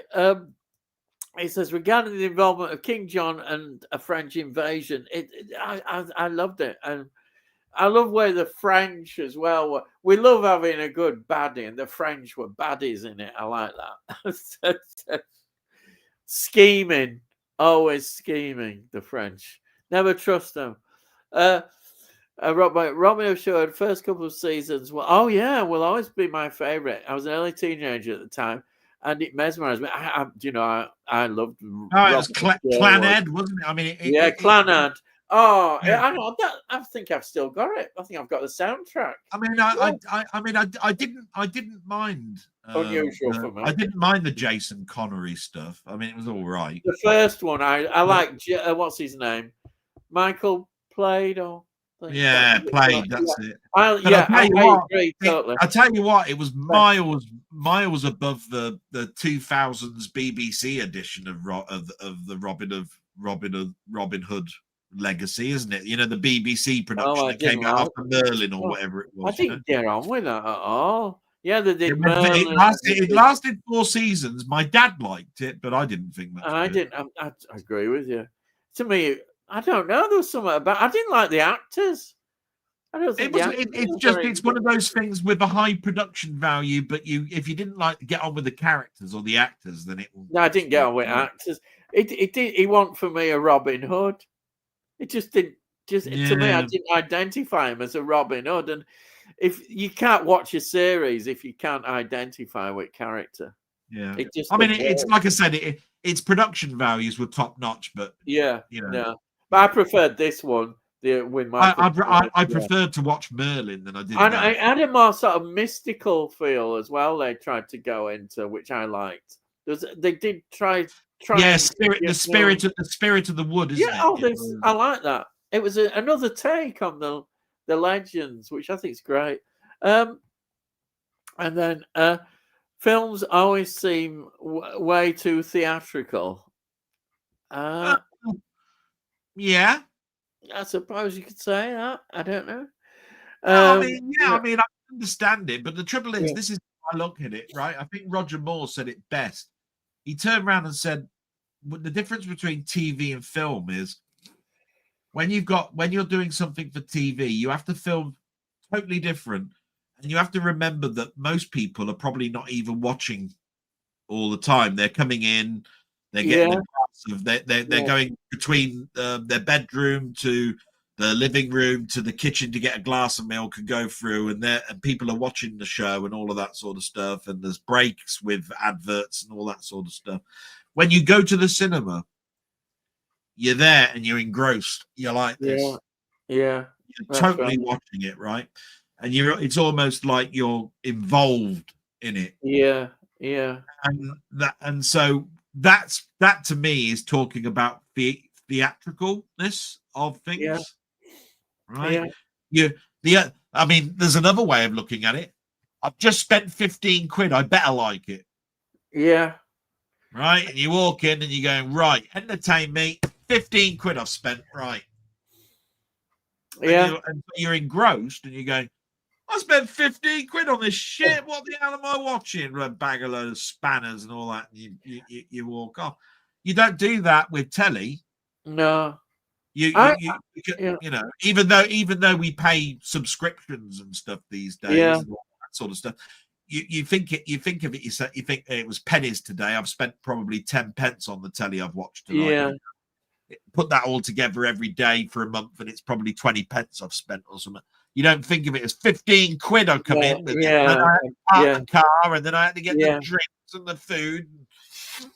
I think one of the things that we are lucky nowadays that we didn't have is that we can see what was deleted and what was not put in the film. That's why we get extended editions, and because the film companies, they had the thing that they didn't like really long films. I mean, you did have long films, obviously, epics and that. But there was a feeling. The reason for that was green, isn't it? Because it's how many shows we can have in a day, isn't it? Yes, exactly. If you've got a 3-hour film, you're only going to show it twice. Yeah. So they're like 90 minutes to recoup the money. You'd have to have it at number 1 for about 8 weeks or something. Yeah. So that's why they chopped. They edited them like that. Edited it. Yeah, they edited them, and at least now we can see what a director probably wanted the film to be like originally. Yeah, that's why so many films were 90 minutes or 100 minutes. Yeah. An hour and a half, an hour and 40. And don't forget, sometimes you get 2 films. You get a double bill. You get a double bill, didn't Just you? think how much the original Frank Drebin Naked Gun did. It was only 88. It was about 80 minutes long, that film. It's like an hour and 20. Well, that right? could get a few in there. No, if you watch that for an hour and 20 and then you show it again and it's an hour and 20, so that's 2 hours 40, and then you show it again, it's like 3 hours, see what I mean? You can basically get an extra showing at the end of the night. Yeah. And all of those 10, 15 minutes that you chopped off. Yeah. It makes perfect sense. Must have made a fortune. Yeah. But thank heavens we can see how the director wanted films to be, which is good. Always good. I can't think of what to play in my death match. Oh, that's a cheerful subject, isn't it? Death match. Yeah, all right. Lovely. Yeah, don't you want it to be a bit more? That's a cheery comment, isn't it? Yeah, can't you have a sort of a more happier kind of tune? Yeah. Oh dear. This Maid Marian and Her Merry Men will always be my favourite adaptation. The TV series, wasn't it, with Tony Robinson? Yeah, well, it was a children's production. Yeah, that was good fun. Yeah. They kept bursting into song though every bloody episode. It just annoyed me that a little bit. Yeah. But it's a million times better than Mel Brooks's sort of like parody when it Men in Tights. Yeah. I even though there are funny bits in that really is far and away from Spaceballs funny. Yeah. You know what I mean? It's like what was it? It was Marian, you've got to. I mean, that was the theme tune, wasn't it? Of course, I was thinking it's the Tights, isn't it, Si? Be honest. Men in Tights. And we know how to film with that, don't we? Yeah, it's the Tights. It has to be. And then Tony says, was that the one with Tony Robinson in? Yeah, it's Tony Robinson, isn't it? The TV series. Tony Hawk. And then thumbs up. And then what is your Paul Newman Mount Rushmore? Oh, what is the favorite Paul Newman film? Oh,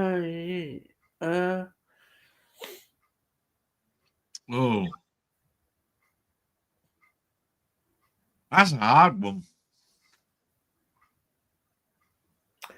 I've got to be honest with Paul Newman. He's not one of my sort of favorite actors. No, I preferred Steve McQueen. I preferred Steve McQueen. But they were in the Towering Inferno together, weren't they? Yeah. And I think famously they wanted Paul Newman and it was Steve McQueen, and they didn't get on or something very well, but they decided to be in it or something. And I think they hired Paul Newman first, if I remember rightly. That was the number one star, and there was an argument over which one was the more star power. Yeah. I mean, the only obvious one that I like, really, of Paul Newman is Butch Cassidy and the Sundance Kid. Yeah. I suppose The Sting. I know is it Si's favorite film? Well, I'd go with this. I was going to say I'd go with The Sting. Yeah, but now you mentioned Butch Cassidy, I'd say I'd go with Butch Cassidy. It's just a fun. Really a fun film. It leaves you with a smile on your face, that film. I mean, apart from Raindrops Keep Falling on My Head. Oh, well, they have to have a... Which can go do one after so many years. It is a good film, yeah. Yeah. Right. And then when it belated, I'm Mucky. Hey, that Muckman. Why aren't your moderator anymore, Tony? You can just go past that. We've answered that. We don't know. It's these funny things happen, but we will try and get his spanner back. We will. Oh, that'll be easy to do. Yeah. He knows all about it. You're asking the wrong person. It's not me. To quote Python, he's been a very very naughty naughty boy. boy. He's been a very naughty boy. He's not the Messiah. McMahon, I think that status sabotages authority. I don't know. Ian, do you have a favourite Paulie Shaw movie? Don't know at all. I don't know. Who's Paulie Shaw? I'm sorry. Do you want me to have a look? Go on, have a look, because I'm intrigued. Paul, I don't know any. Paul, I'm sorry. You know all these people. You see, I'm not very clever. I don't know these people. I can tell you about history and stuff, but I can't tell you about these. That's why I'm doing a film thing. But it is Ask Anything. So, Paulie Shaw. Shaw with an E. Paulie. Here it is. Paulie Shaw. Films. Let's have a look. Right, here we are. Some films. Son-in-Law. An Eco-Man. Oh, Biodome. Oh, Kylie Minogue, I know, is in Biodome. I thought I'd just throw that in. Paulie Shaw is dead. In the army now. A Goofy movie. Jury Duty. Let's have a look. Guest House. Pinocchio, A True Story. The Court Jester. An extremely goofy movie. And a more goofy. And Opposite Day. Oh, it's a show more. Let's have a look. Sin City Psycho. Paulie Shaw Stands Alone. The Curse of Inferno. Casper meets Wendy. Phantom of the Mall. Oh, that's sort of a low budget slasher, isn't it? Phantom of the Mall. Adopted. The Bogus Witch Project. So that must be like a funny version of that. Casper, a spirit.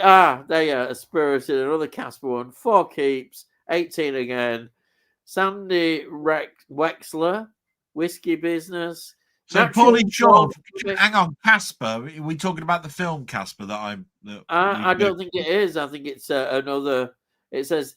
Like Disney often do ones okay. not as well. No, it's here Casper, A Spirited, 1997. I don't think that's the same one, is it? No. Natural Born Comics, The Wash, How It Ends, Paul Shaw and Friends, Stoneville. I don't know. Paul Shaw's Vegas is my something. Biography, I Want My MTV, Heckler. Dr. Doolittle, $1 Million. Again, it's not the other one. Lost Angels, Dying Laughing, Poor Old Dinosaur, The Princess and the Barry Boo or something. Barry Boo. Dream Day. I've never heard of it. He's Playboy Inside Out. Spring Break, Red Letters, Wedding Band, Time Out and Truth About. Heifer Unauthorized, Playboy, The Best of Jenny, Scum Rockets, Last Day Dream, Funny the Documentary.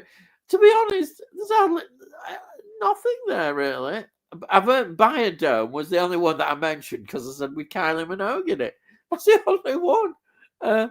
So I'm going to say that.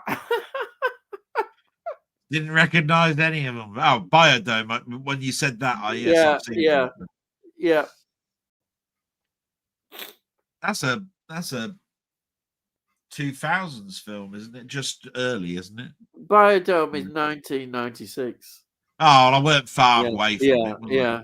Late 90s, early, going into the 2000s. Yeah. Anyway, carry on. I can't really answer. Yeah, so that was my. I'm saying Biodome, so there we are, because of Kylie. I'm a soft spot for Kylie. Yeah. I wouldn't say that when you've got Street Fighter. Jesus Christ, Claude Van Damme and Kylie Minogue. Guess what? I bought that. It's in my collection. I know it's not brilliant, but Oh God! she's in it, and I had to watch it. But it is a very poor film. I know it is. It's a very No, it was that sometimes if you were to turn around and bend my arms back and turn around and say you've got a choice of watching Street Fighter, right? Go Or on. a Hulk Hogan film, right? I'd be hard pushed to say which one I'd rather watch. I can't stand Hulk Hogan. Right? I'd be like going, because he did a load of these horrible films like on power boats and things like that. And I'd be going, what the f am I watching? Right?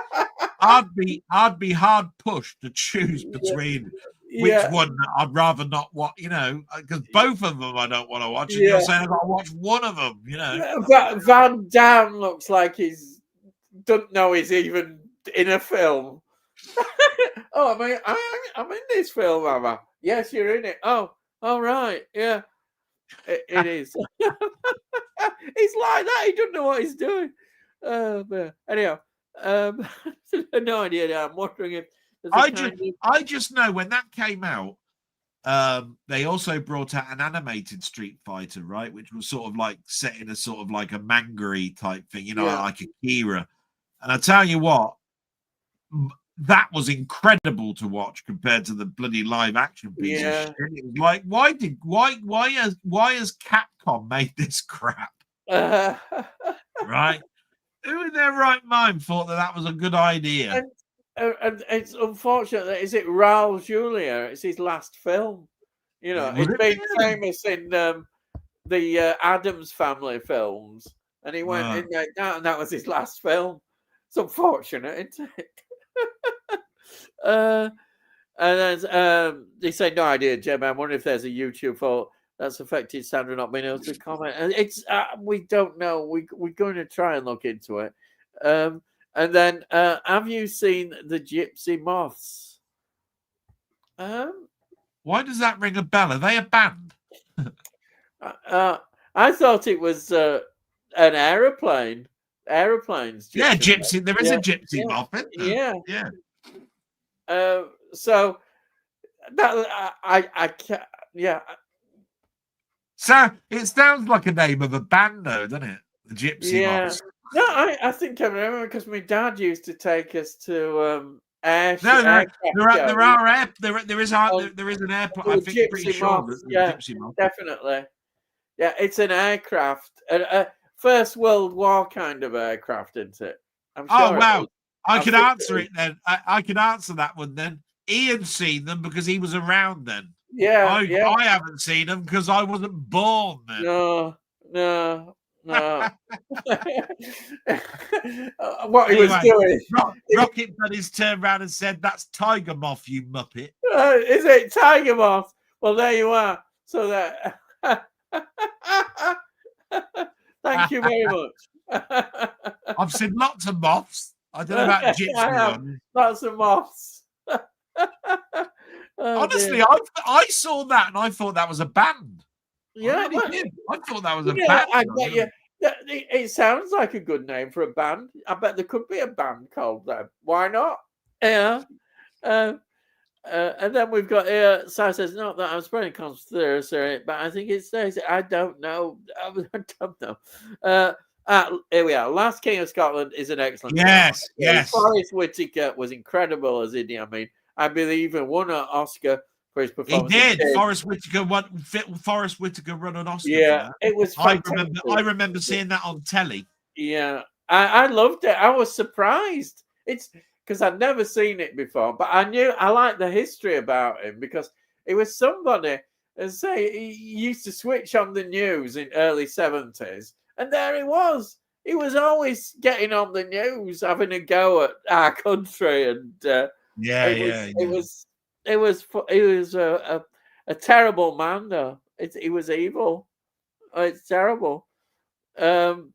And then you might be right, Si, and Stacey is taking over. Tony says, really enjoyed Last King of Scotland. I have one of the versions of the Entebbe Raid. Have you? Entebbe 2? Forgot which one. I know they made 2 films of Entebbe Raids. Was Charles Bronson in one of them? Could I've have only been. ever I don't seen. know. I I've know only they ever did them seen really them. quickly. They came out, they cashed in off the actual event pretty quickly, as I remember. They sort of rushed out these films.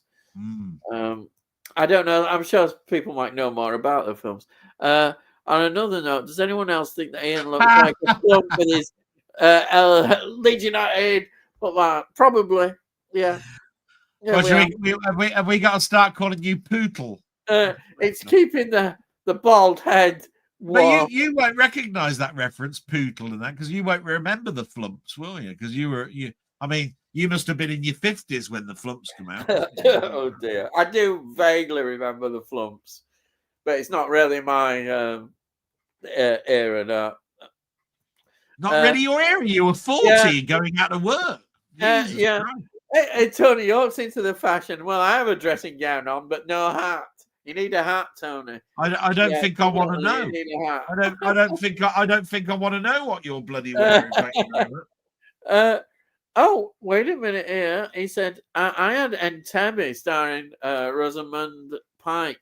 It was all right, but didn't think I'd watch it again. So he sold it. Well, you obviously didn't think much of it then. No. Yeah. And then laughing sigh. What's the film with Yapet Koto as Idiot Amin? Oh, I wouldn't know that. I'm sorry, I don't know. I don't know. I didn't know there was another film about him, but he's a character that wouldn't surprise me that more films haven't been made about him. Oh yeah, because he was all over the news, wasn't he? During our period, our periods, weren't he? Yeah. But I couldn't believe that statistic. 300,000 people, they estimate, were killed by his regime. Unbelievable. Yeah. I'm wrapped up in the furry throw on the sofa. So he's there. He's wrapped up, he says. Yeah. It's Radon on Temi I have with Peter Finch and Charles Bronson. Yeah, I knew Bronson. I didn't know Peter Finch was in that. Oh, right. Yeah. Cheers. And then Stacey, Ian, thanks for being welcoming and asking your audience to ask you now anything. Terrific to hear your thoughts on the subject. Do you have a favorite Gerard Depardieu? I can't say Alain Delon. I'll get him in performance. Gerard. Oh, crikey. I used to. I can't think of any immediately that come to. Because he's got a big nose and French. And I tend to have been watching my Alain Delon, but Gerard Depardieu. I'd know it if I saw the cover. I can see the cover in my head, and I can't think what the bloody title's called. I don't know. I'm gonna have to look it up. Yeah, because it's annoying me. I mean, I can name it. I can see the cover. He's in a spot of bother, isn't he? I think. Well, yeah, he went to court. He went to court, didn't he, over some? Yeah. What is it? Hang on.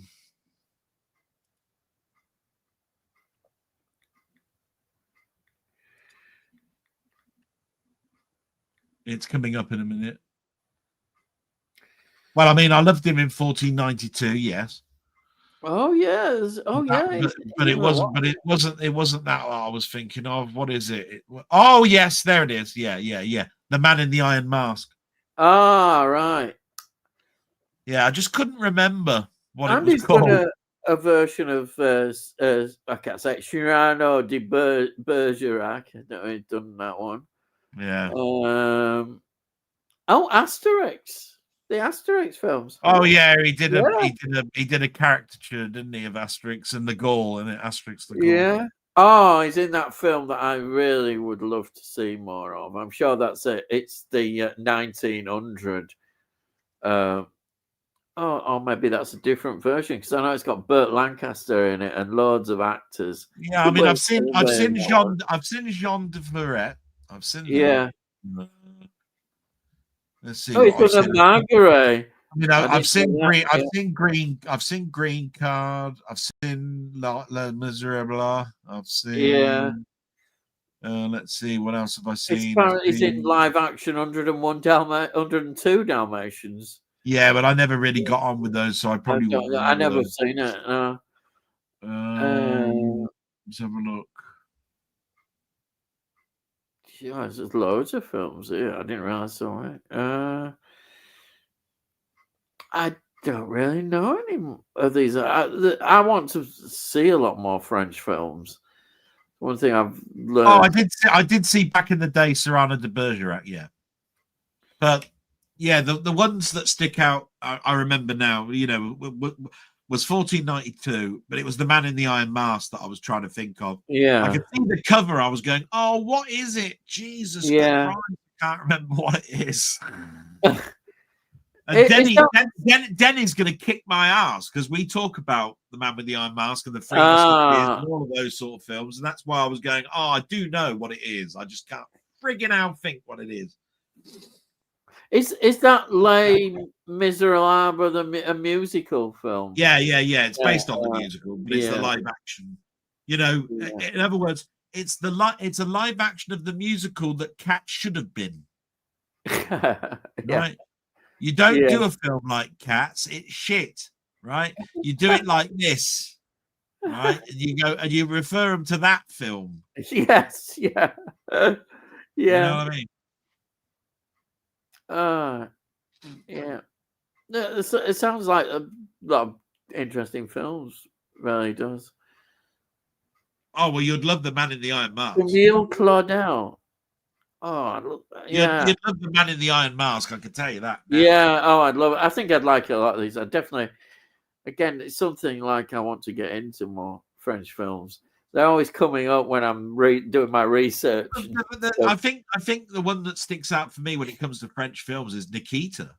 Yeah. I'll never forget watching that for the first time. I was blown away by a Luc Besson film. I just went, "Oh wow!" Yeah. And when I saw the Assassin with Bridget Fonda, was it Bridget Fonda? Oh, yeah. What a disastrous film! I'm going, how can you take a film as iconic as this French film here, take it over to America and bastardize it like that? Yes, yeah. I think that's a very good point. That's what happens. I mean, even if you just put an English dub over the top of the original one, I'd turn around and say, "There's your American version. Look, there you go. Look, right." No, they go and do something like that, and I'm going, "What the hell's this? Oh dear, what's this nonsense?"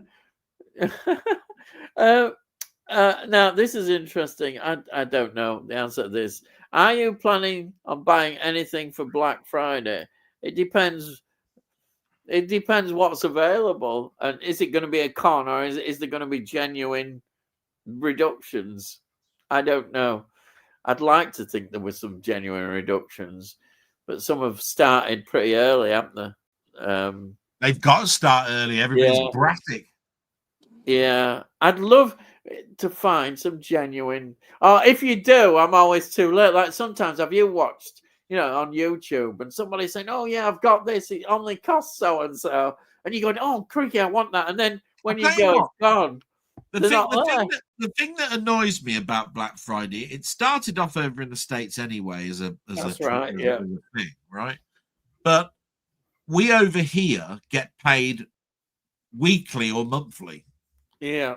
If you're paid monthly, it makes no sense whatsoever having a sale on the 21st, a week before you're going to get paid. Yes, exactly.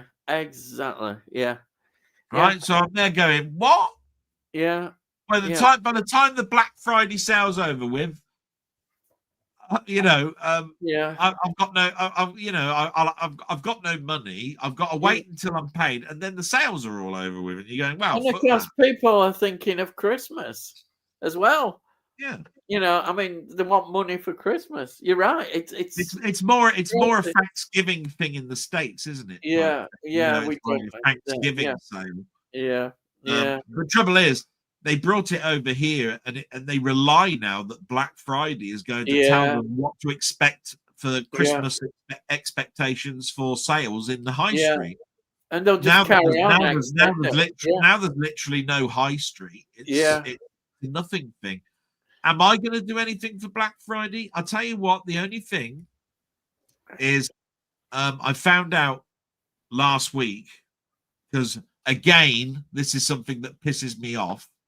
That I didn't know that I was out of contract with my telephone for my mobile phone, right? Right. Right.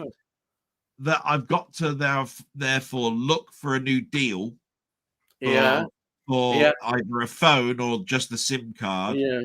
Otherwise, they're charging me every month for something that I've already paid for. So you're paying well over the odds. So this Friday, I've seriously got to do a few rounds of And what's find the a best, good deal. Yeah. right? Yeah. So I can. So I'm not paying over the odds when it comes to Because next SIM month. cards, you're not supposed to pay that much, are you? You're not really. Yeah. Like I said, you can get some great deals. It's just what I'm saying is that I must admit, I did buy a phone with a SIM card 2 years ago. Yeah. So now I've got to get out of that, because there's no way am I forking out another payment on the phone when I've paid for it. And yet, because you haven't cancelled, that's what they'll do. Yeah. And I found out last week I've been out of contract by a week. So they didn't text me to say, by the way, you're out of contract. Well, they wouldn't. Blah, blah, blah, would they? right? They're not going to do that. So, and I didn't put it in my diary, 2 years ahead. Yeah, you need to do this. Exactly. You don't think of it. So this Friday I've got to do that. And other than that, I've got no plans to buy anything. Yeah.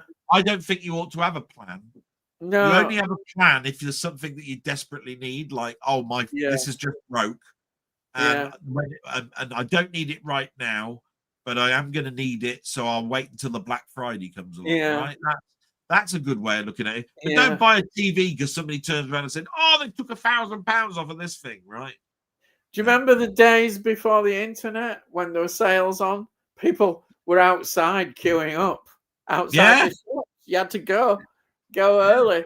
Marks and Spencer's, John Lewis. Yeah. You were there. All outside, all these people. Right. It says, glad Mugman is comfortable. That's good.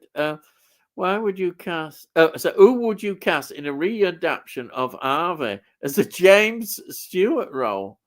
Blimey heck. I love the film Harvey. Have you got Harvey? I love James Stewart. I think James Stewart. No, but have you seen and got Harvey? I've seen it, but I haven't got it. But it's a great film. I've only got it on DVD, and it's a picture of James Stewart, and the shadow is of the rabbit. Yeah. The shadow is the rabbit. Yeah. I love that film. I don't know if there's any actor nowadays I can think. Oh, do you know? I think who I think might have worked if he was still alive. Oh yeah, I think Stan Laurel could have made a good. Yeah, but the trouble is, James Stewart was a very. I don't know how to explain it. James Stewart's a great actor. He's one of my favorites, right? But he's cumbersome. It's like he's so unique in the way that he acted. I mean, a lot of people just consider him westerns and that, but no. He's absolutely marvelous. I mean, in Hitchcock films, he's he makes it. But who could make a good?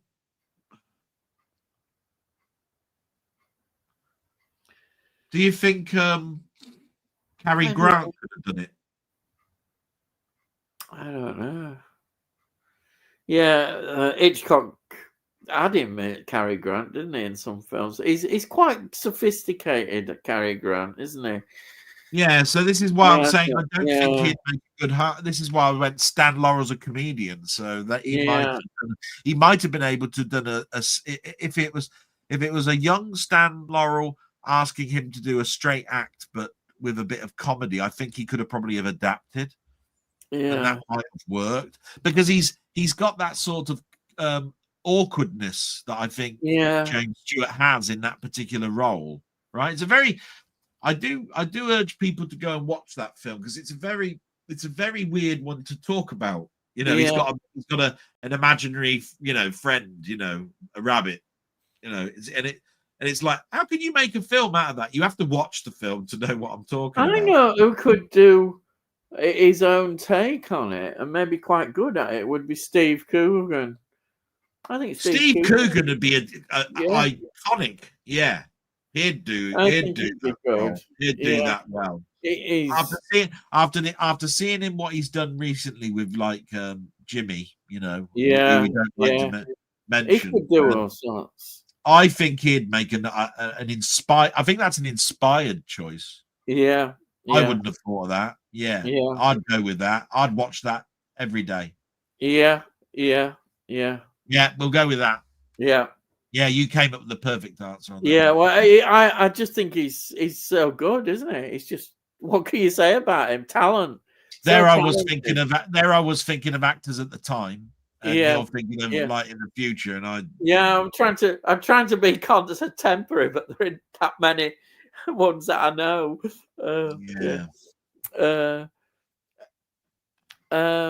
Who's going to watch Thanksgiving tomorrow? Si says. Yeah, the film Thanksgiving. I'm not. No.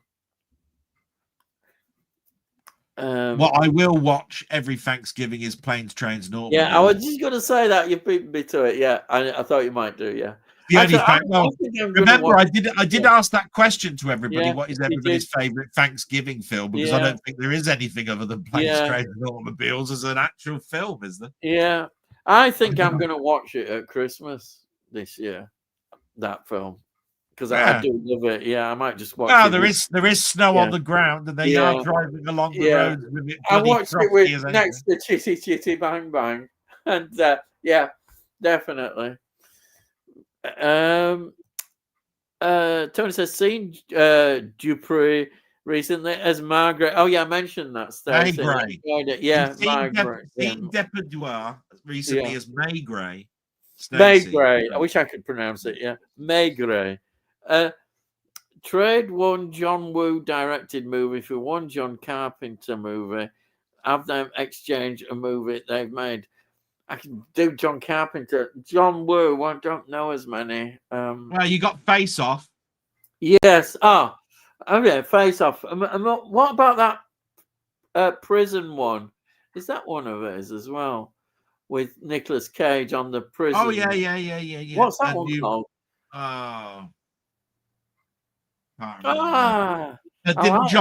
Didn't John Woo also do a Mission Impossible? He did. He did. Which one? Was it Mission Impossible 2 or 3? 2, I think. Yeah. But I would go with the John Carpenter John Woo swap. I think it'd be Big Trouble in Little China and Face Off. Yeah, that's a good one. Because I think John Woo would do a good Big Trouble in Little China, and I think John Carpenter would probably do a pretty good Face Off. Bit tricky. Yeah, I think he would pull it off. I mean, I know people don't like his. Invisible Man. Yeah. Memoirs of an Invisible Man. Well, people don't like to mention it. But it did prove that he could do a bit of a romp. Yeah, I think they avoid it. Memoirs of an Invisible Man, definitely. Yeah. They don't like to mention it. But it's sort of like an Invisible Fletch, isn't it? Yeah. Yeah. I mean, I like Fletch. Don't get me wrong. But it's not what I was expecting John Carpenter to come out with. But Sam Neill's all right in it. He was a villain in it. He's all right. The special effects are okay. Yeah. It's just that I think it's just that people weren't expecting something like that. I mean, I think it's probably the wrong actor to have. I don't think that was the right call. Do you? You could be right. I think you may be right. That's why people just don't want to remember it. People just don't remember it. Yeah, I never hear it mentioned at all. And you get all these John Carpenter people going on about all the John Carpenter films. No, it's like they're pretending it's not there. Yeah, Yeah. yeah. Anyhow, Stacey says, excellent. I like that one, Tony. And I enjoyed the original Three Fugitives and My Father, the Hero remake. All right. Well, you know I love Free Fugitives, don't you? Yeah, yeah, I know you do. Massively. We talked about that one. Yeah, haven't and we? then you went out and bought it, so you Yeah, like I it. did. Well, it's just, what can I say? It's one of those films. It's just wonderful film. I just think it's I just think it's ironic, isn't it, that Nick Nolte is coming out of prison and he goes out and robs Yeah, a bank, and they think it's him that's robbing it. exactly. Because He only went into bank. He only went in yeah, to cash his check from the prison. and it's interesting because I think, in my opinion, that's Nick Nolte's best performance I've seen. I'm not as keen on the 48 hours and all that. Yeah. I really like him in that one. Three Fugitives. Also, I can never say it. Cyrano, 1990. Yeah, Cyrano de Bergerac. He was Oscar nominated for that one. Terrific performance. Oh yeah, Gerard Dupre. Laura Linney's best performance in the Netflix show Ozark. She's brilliant. I haven't seen that. I've heard about it. Yeah. Oh, that question. Yeah. Make a streaming series of Donnie Brasco's story.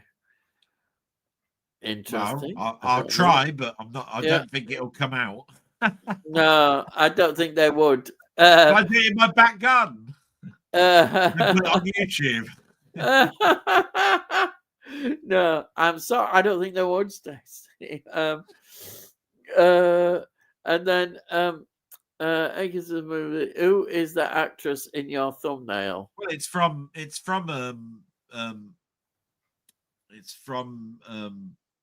oh God, Scarface. Ah, there you are, Scarface. But I don't know the name of the actress. Yeah. Oh yeah, it's yeah. Oh, for goodness sake, why can't I think of her name? Yeah. I mean, Christ, she's been in no end of films. Yeah. Yeah. I mean, she was the one going out with a mob, and he fancied her and basically pulled her away, didn't he? From her anyway. This is a good point. Can you see the block comments questions when Ian displays them on the screen? I just thought you should be able to, surely. Yeah, I'd have thought you'd be able to see them. What's that? The comments, when I put them up, Si should be able to see them. Yeah. Yours says S right. Yes, Si, she's brilliant in Ozark. I really liked her in Mothman Prophecies as well as The Truman Show. Yes. Yeah, the Truman Show is weird, isn't it? When I first watched it, I thought this is weird. The second time I watched it, I went, "This is inspired. This is great." Yeah, it is. That's what I thought straight away. Then I bought I think it's a 4K edition. I think it's a Steelbook, and I thought this is stunning. It's great. Yeah. It's got some great lines. You wouldn't have thought really at the time, Jim Carrey would do that, but it's like that. If I don't see you before, good morning, good evening, and good night, or whatever it is, and all of this sort of stuff. And you've got so many lines that you can come out with this. Yeah, but it's a satire on TV. It is, it's so poignant for now. It is, reality stuff. Yeah, because definitely. I do believe we are as a human race just the nosiest bastards you could ever come across in your life. Yeah. Everybody. I mean, you walk down the street, everybody looks through your window. When they're walking their dog, they're looking at you. If you move into a new street, you want to know from people who the curtain twitcher is and who's the one who gossips. And you know what I mean?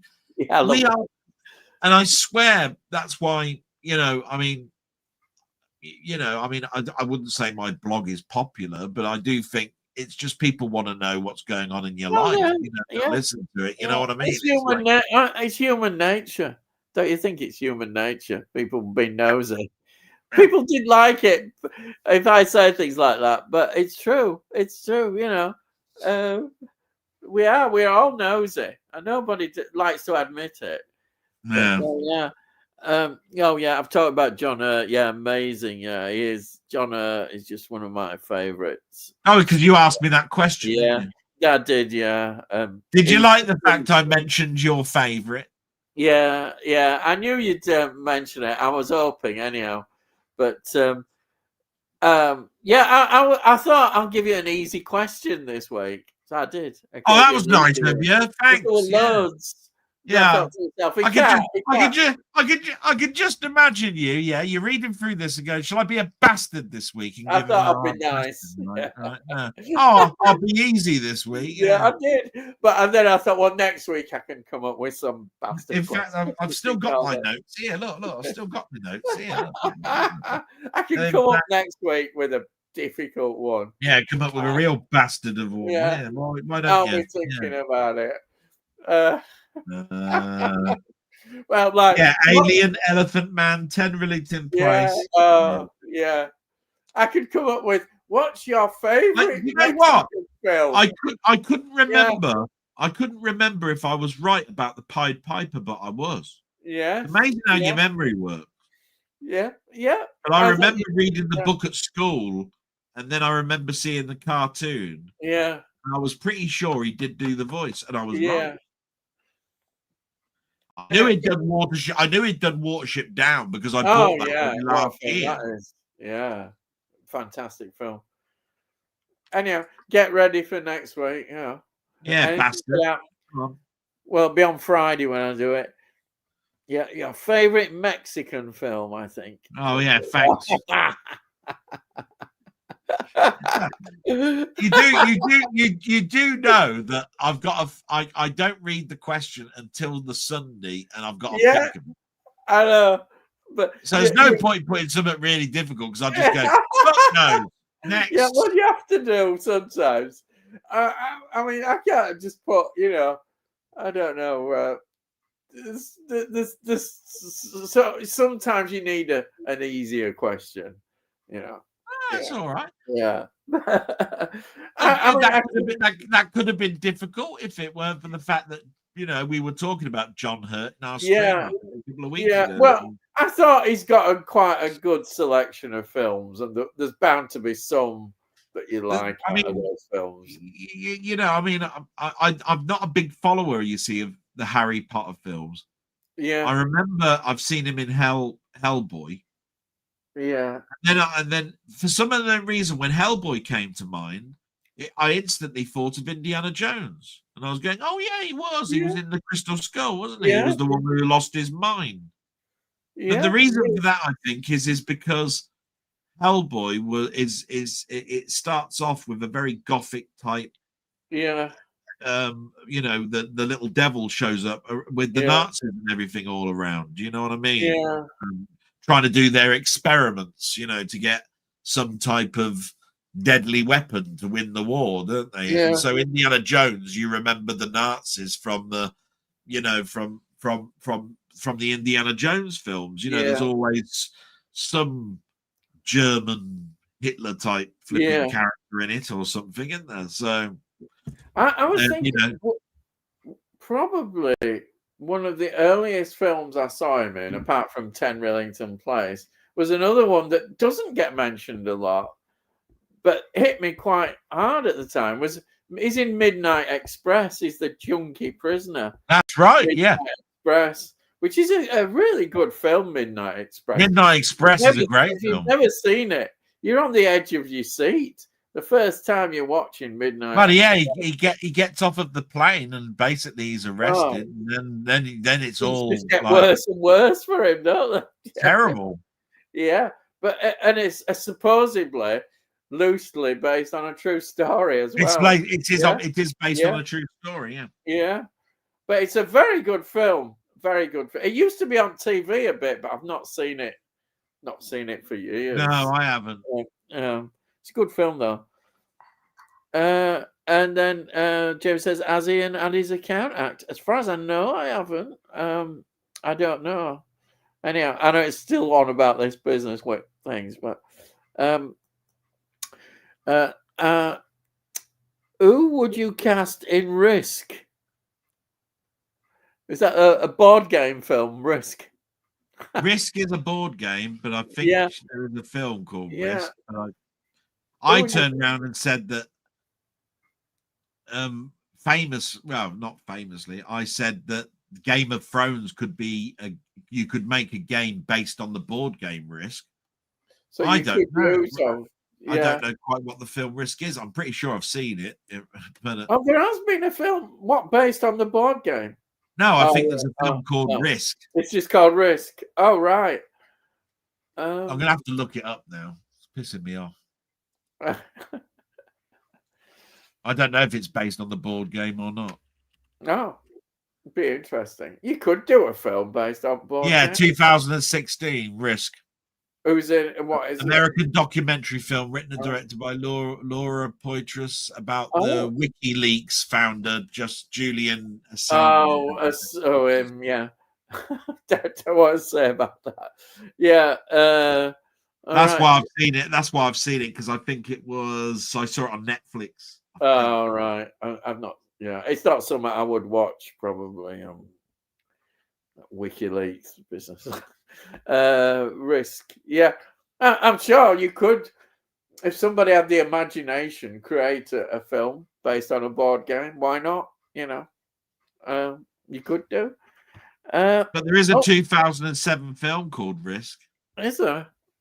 Yeah. Hang on. Yeah, there's a film in 2000 called Risk.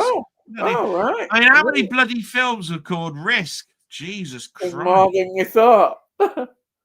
I'm just looking.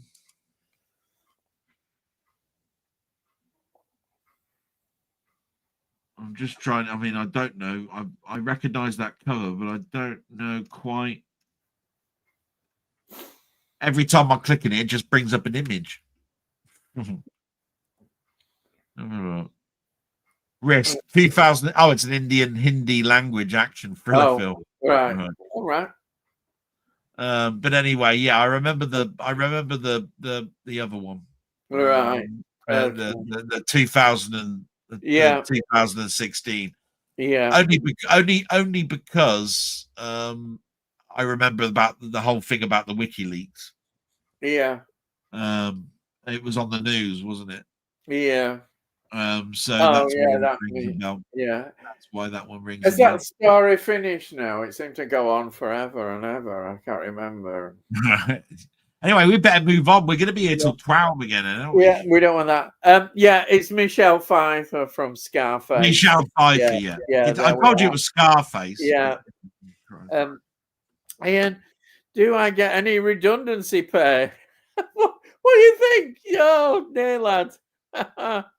Look, I've been in how many episodes of this now? I ain't had 1 pence yet. Yeah, 82 episodes. You've not had 82 episodes and I ain't seen 1 pence.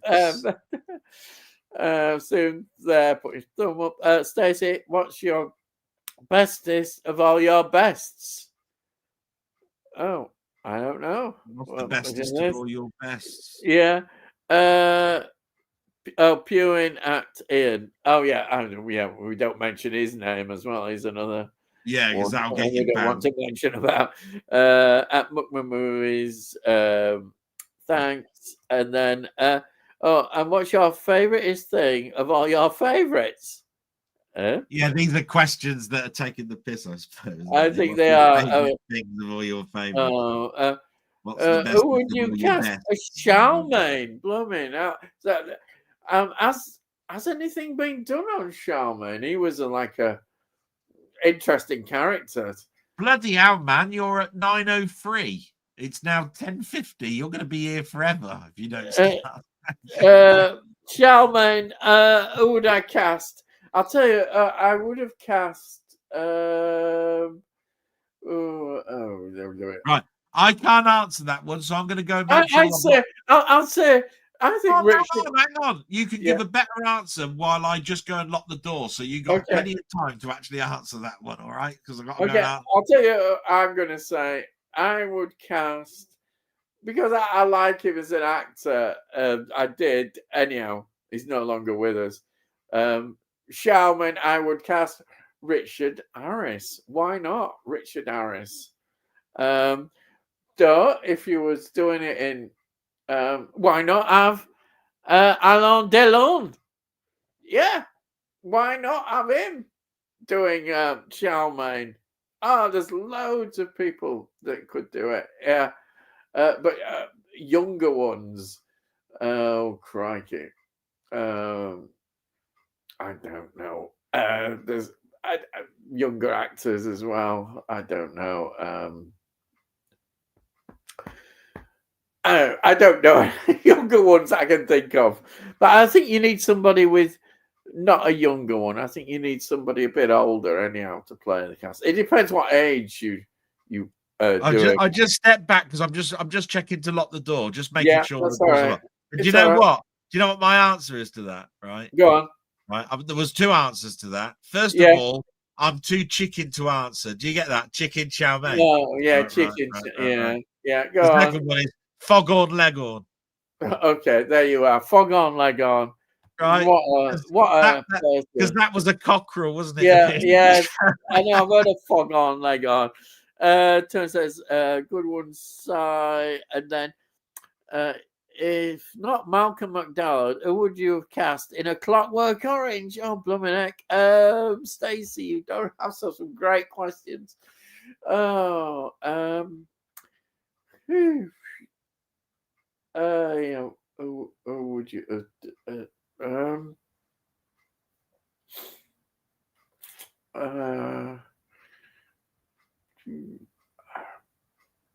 I don't know. I'm trying to think somebody would just fit that sort of cockiness in that period, and I can't think of anybody who.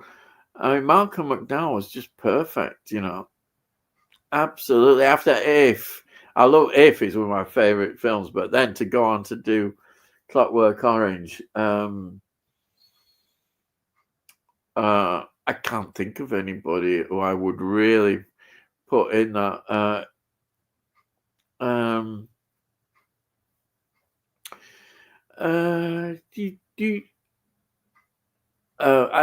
sorry. I can't answer that. I don't know. I can't really think of anybody. My mum wants me for 5 minutes, but why haven't you mentioned Oliver Reed?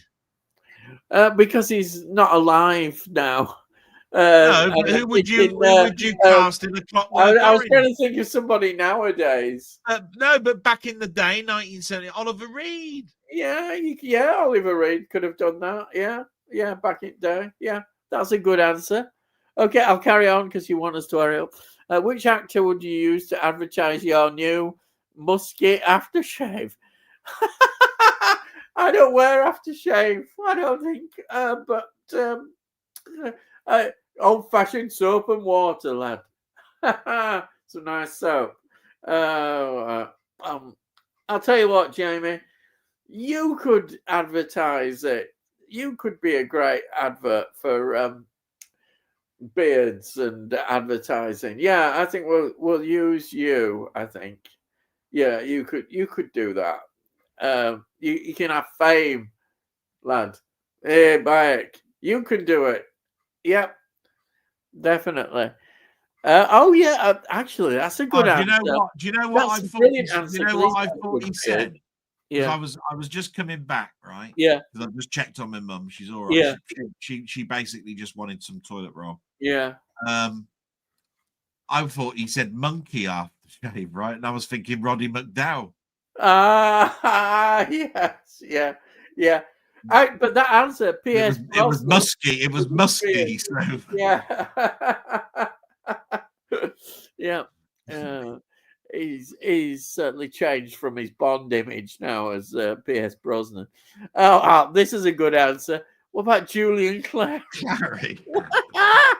Whatever happened to him? I don't know. God knows what. Oh, he's still about. Is he? Oh yeah, he's like everybody's having. It's a good one. It's got people laughing. Julian Clary. With Alan Carr as a stand. Oh, Christ. Oh, no, we're really getting there, aren't we? Chatty man. Bloody hell. Oh dear, everyone's having a good laugh there. So I said I would choose the comedian Joe Wilkinson. It would be called Tramp. Trump. Oh dear. You could have Trump, couldn't you? Trump and Tramp. Yeah. And then say says, what comedy movie you like better? Honeymoon in Vegas or Shirley Valentine? Oh, Honeymoon in Vegas every time. But I do remember seeing Shirley Valentine. I saw it on TV with my mum. She liked Shirley Valentine. It was that type of film that mothers and that sort of like that. Yeah. Honeymoon in Vegas is more my line. What's even if there's too many Elvises in it. You know what I mean? Oh, I've not seen that, so I don't. I've seen Shirley Valentine. So all I can say is I've only seen Shirley Valentine, and it was okay. That's all I'll say with Shirley Valentine. I want the over the moon with it. It wasn't terrible. I've seen a lot worse films. It was okay. It passed some time. Anyway, we're gonna have to put less thought into the answers. Roger Moore. I've been binge watching Bond on Amazon last week or so. Oh, brilliant. Yeah. I'll tell you what. I'll tell you what. There's a great documentary on Roger Moore on YouTube at the moment. They did a long interview on him doing The Saint. Yeah. Yeah. Really good. Watch that. Yeah. Brilliant. Yeah. Muckman says, anyone watch Traitors? I hear everybody talking to it. No, I've seen it mentioned so much, but it's not something I'd watch. Really, it's. I thought it was brilliant. Never saw the end. I don't like game shows like that, but apparently the celebrity one, the Alan Carr one, apparently nobody saw that coming. Yeah, but I don't know. It's sort of done. I don't know. It just doesn't really grab me as something I'd want to watch. But yeah, but a lot of people do. I love Traitors, Muckman. Yeah, you see, people do. I'd rather watch Bargain Hunts. I know I tell people that, and people go, Bargain Hunt. I love Bargain. Who couldn't love Bargain Hunt? All those bargains, people trying to get a bargain. I'd rather watch 50 YouTube videos of people going around car boot sales than bloody. No, I like Bargain Hunt. Don't knock it. Don't knock Bargain Hunt. No, I love it. It's entertaining. It's entertaining. Do you know what? There's so many shows, right, that I just go, you know what? That is not what I was expecting. I was watching something on Channel 4 for a long time, and it was called Four in a Bed. I thought it was a different thing than what I thought it was going to be. I didn't know I didn't know. Four in a Bed did not make me think that was anything to do with going around different bloody bed and breakfasts and things. Oh dear. Right. And so should Lucy Lee play Miss Scarlet and Cluedo movie? Oh, she wouldn't be bad. Yeah. Okay.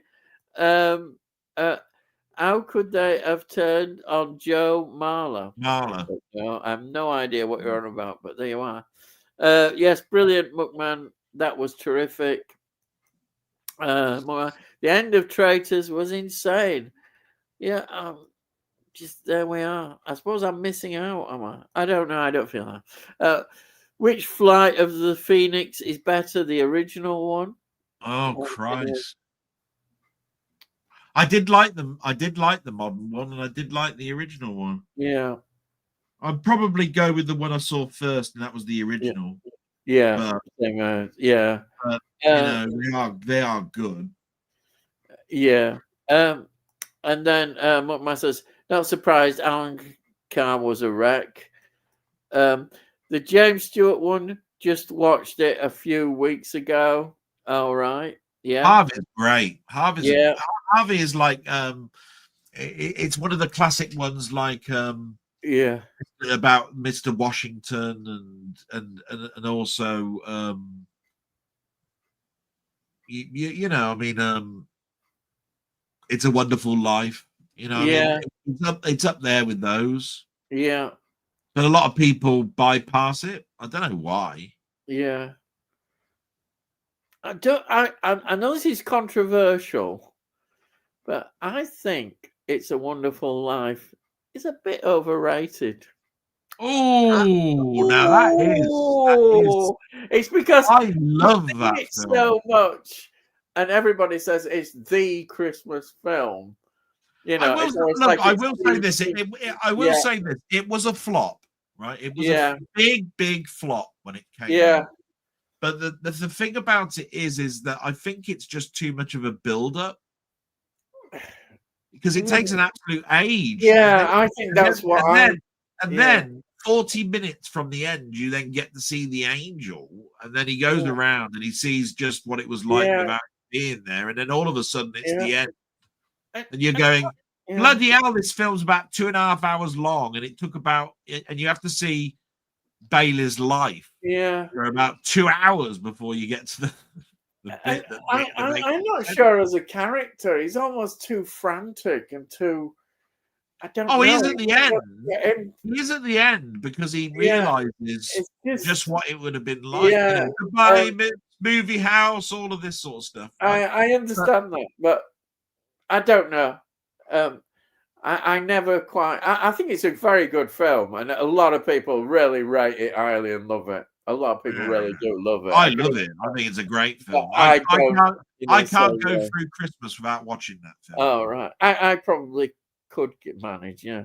Yeah, but you can't go through life without watching Santa Claus the movie, can you? Yeah, I'd rather watch that actually. Yeah. Oh, I'd rather watch Chitty Chitty Bang Bang by a mile. Yeah. And then what noir you like better? They Drive by Night or Detour? Oh, I I've don't only ever know. seen Drive by Night. I They don't. I'd Drive love by Night. again films I'd love to probably watch, but I haven't You watched them. really are a person with such great obscure film. Well, I Yeah. wouldn't say they're obscure because they're not obscure to a lot of I've heard people. Drive by Night. I've heard of that one. Every time you bring up two films, I've watched one of Yeah, them. I can't I'd love remember to what the watch other one. more. Yeah, it's an there's lots of great films. I could spend my well, I was spending my life watching films. I think. I tell you, I prefer. I am taken aback by the diversity of the stuff, the questions. I mean, Yeah, it's such a shame because we're only a small sort of channel with a small amount of hours to yeah, actually do things, and the questions I'd like to put more thought into. But at the yeah, end of the day, we're going to be here again till 12. It's already yeah. 3 minutes So past 11. he says I prefer Flight of the Concords. Muckman, he kept it I together. prefer Like Flight of the a kid. Navigator. Yeah. Not seen either, Stacey. And then Rock Bunny. I recently watched Predator 2 again. Yeah, I think I quite enjoyed it. It's usually regarded as a subpar versus the original. Can either of you think of a poor sequels that on rewatch are not as bad as you remember?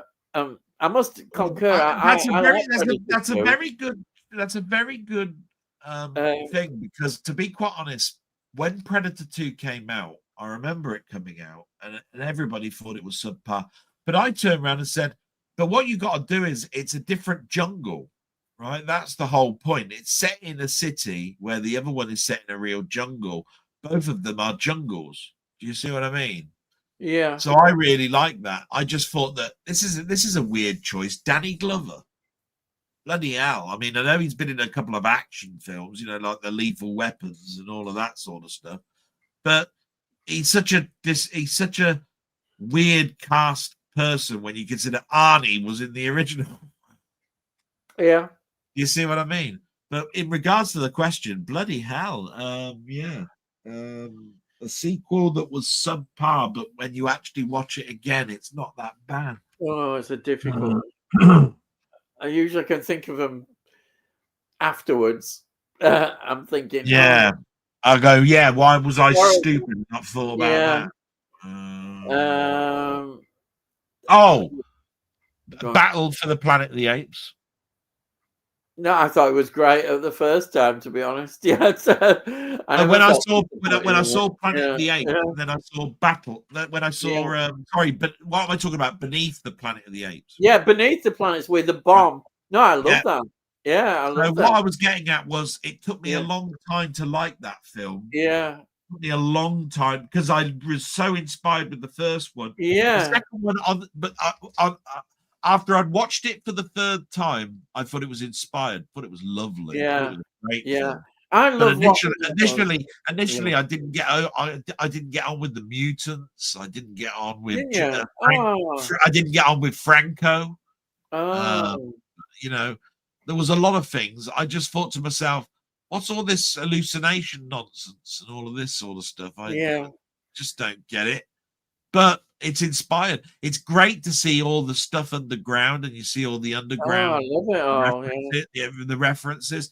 It's yeah, great to think that, yes, there's a doomsday weapon. We're probably going to build a doomsday weapon. yeah, We're heading yeah, towards that. It really is inspired. But when you consider that I saw the Planet of the Apes and then I saw the Statue of Liberty at the end, and what an ending! yeah. I That just is. thought it's Yeah, not as good as the first. yeah, Jesus, this is nowhere near.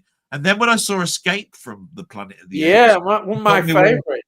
I thought we were back to the. Oh Yeah. yeah, now this is great. Escape No, from the Planet of the Apes. I have to say, I've got such a soft spot. It's such a great film, is Escape oh from the yeah, Planet of the Apes. It stands out, and putting it with the other two, it just fantastic film. yeah. So, Absolutely. so all I'm saying is, Yeah, Beneath the Planet of the Apes is definitely a subpar film. It definitely is divided. Most people will turn around and say that one or the fifth one is the worst Planet of the Apes film. yeah, Right? Of the five films, the second and the fifth are considered to be like yeah, this.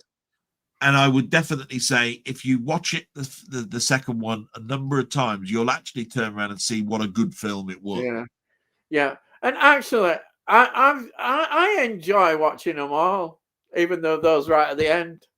I think Yeah. that you can get enjoyment Yeah, but still. I suppose Yeah, what I'm yeah, doing, though, is thinking back to when I first watched them. yeah, yeah, I'm not yeah, thinking how good it is now. yeah, I'm thinking when I watched that after I'd watched Planet of the Apes, I was yeah. disappointed. Oh, And the question is a subpar film that when you go back is better, not as yeah, bad as you yeah. remember. I must admit, I You know? didn't. I loved it the first time I watched it, but yeah, Well, there you go. So yeah. there's horses Um, and horses, isn't it? and then he says, Predator, I can't spell honest. Tony, both are worth seeing as soon as possible. Rock Bunny, I love Bill Paxton in Predator 2. Yeah, Stacey, do you like British noir? If so, Indicator releasing a box set of their next ones. I bet you'll be on that, won't you? yeah. And then Ian, perhaps you will like the John Campier shows, a daily movie news and discussion program, Star Trek commentator and movie pedicure Robert Mayer Burnett is usually on every day with him. Fun chaps. I've never heard of the John Campier show. It does sound interesting if they're doing movie news. Always interested in movie news. Always been a fan of Predator 2, although there's an obvious continuity error in it that is unforgivable. I'd just like to say I'm really looking forward to Odyssey next year. That if there's one film I'm looking forward to is Odyssey. I hope it's going to be as good as it should be. Exciting times with Odyssey. When the Predator takes his helmet off, he still sees in thermal vision. That's good. Do you have much of a digital collection? Mine is vastly digital because of lack of space. To be honest, no, I don't. I'm not really a fan. I used to buy those ultraviolet. You know, I didn't buy the ultraviolet codes, but I always used to But you look out do for it, yeah, films with ultraviolet. yeah. I put them all in, and then they went bust, and I just went, "Well, That's right. stuff you, you bastards." Yeah, well, that was a bad thing, wasn't it? And Jamie's like me, no digital at all. No, no, not me at all. Well, when it comes to digital, I have got some downloads, but they are films that I've already got. But Yeah, I put them on my. I can't show you, but I've yeah, got a NAS. I've got what they call a NAS server. Now this is a It's done by Synology, right? And it's how I stream to my TV. Yeah. If I want to watch something that doesn't that I don't care about too much about the picture quality, I just want to watch it on my, because I've got a standard little 19 or 20-inch TV at the bottom of my bed. When I go to bed, I just want to watch something. It doesn't need to be high definition, right? So I stream to that, like all my Doctor Who's. I stream to that. I watch Doctor Who in bed. I was watching the Daleks Master Plan. I was watching it because I was intrigued by the animation that I showed you, Ian. And watch the telly snaps. And I wanted to see how well they did. Yeah. So of course I have got digital stuff, but I actually prefer physical media. I like putting a disc in, and I like watching it in the pure way through my surround sound system, my Atmos system. And all of that. That takes me to turning the lights off and watching it like I was at the cinema. Yeah.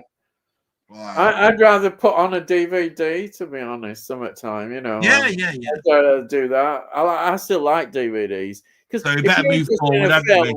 You just want to watch a film, why not? Wolverine, would you like Taron Egerton for Would that? you like Taron Egerton as the new Wolverine? I know. I don't know. I can't see him, but yeah. I mean, anybody. I mean, at the end of the day, Elton John, didn't it? Did he play Elton John, Taron Egerton? Yeah. Other one, yeah, that's it. Yeah. I can't see. I think he's too.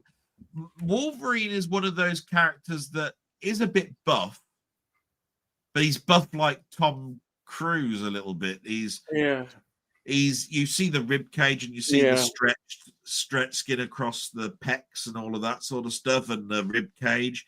He's not a Hulk, bulky type thing. So it's anybody that can be buff themselves up like that. It's like, I suppose they thought the same with Christopher Reeve as Superman. It's like, how can Christopher Reeve be Superman? But when he buffed himself up, he was like, wow, yeah. So you don't know, do you? Yeah. And then thanks, Middles. Not frequently discussed. All right. And Tony's no digital as well. Stacey, Nick, what's would NWA Bioc not made by them? What's NWA? I'm not quite sure myself. I've forgotten it. I'm sorry. Something.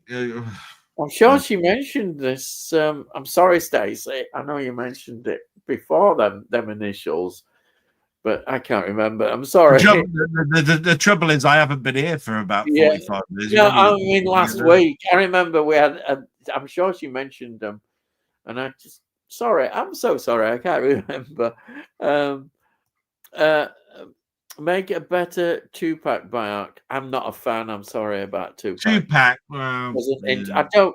I'm not into rappers much. Yeah, I'm the same. It's like a different language. See, I could make a joke there. I'm not into rappers. I prefer the chocolate inside them. Yeah, well, I do. 100%. Rappers. Yeah, I know. Yeah. Would you prefer a Quality Street or a Celebration? Yeah. I don't give her ideas for questions, but I would be here forever. Do you like the big purple one, or do you like the green triangle? I have a mix of digital and physical media, Stephen. I can't resist when I see a great film on Amazon.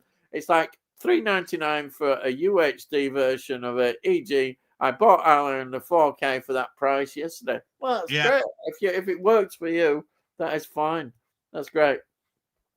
I know it's not as good quality as physical, but it's better than the Blu-ray I have on it. If that's what you think. Believe it or not, the Highlander on Blu-ray was a bad transfer anyway. So. And $3.99, you can't go wrong, really. But there's another one, right? He wanted to know about a subpar sequel, Highlander 2. Yeah. Highlander 2, my God. Yeah. What's all that pink goo nonsense in the ozone layer and all that stuff? Yeah. But I've actually watched it again, and it was all right. It was better than it was the first time I saw it. Yeah, I agree. That's a good choice. That it's not. Yeah. Did anyone know that Margot, Gracie Law's journalist friend, is played by Kate Burton, Richard Burton's daughter? Right? No, mine was blown after finding out that the other day. I did not know that, Si. Thanks very much. No, thank you for saying. Yeah. And then Si says, in big trouble in Little China, obviously. Yeah. Test. Delboy says test. Yep, Del is still a spanner. Yeah, bastard. Yeah. It's a pity there's never been a version of War of the Worlds set at the close of the. Yeah, a lot of people have said this, the Victorian era, as in the Wells, but closest was the Edwardian set BBC TV version a few years ago, but wasn't keen on it. Yeah, a lot of people came out I think at the same time as a French version of it, which was pretty piss poor. It says we all knew that he was a spanner. Thank you. You walked into that one, mate. Then Stacey says, "What's that? Vanilla gelato with what performer? Strawberry gelato with what director?" I couldn't even get the question. Vanilla gelato with what performer? Strawberry gelato with which director? I don't know. I'm sorry. I don't know. Am I tired or am I? I don't know. I'm sorry, Stacey. Now he's back. He can answer his question. Is that for you? Oh, right. Okay. Now that he's back, that's me. We can answer his question in regards to the music for your life. Oh. You know, what composer would you have for your? I've forgotten about that. Yeah. I'll leave it to you then, because I can't.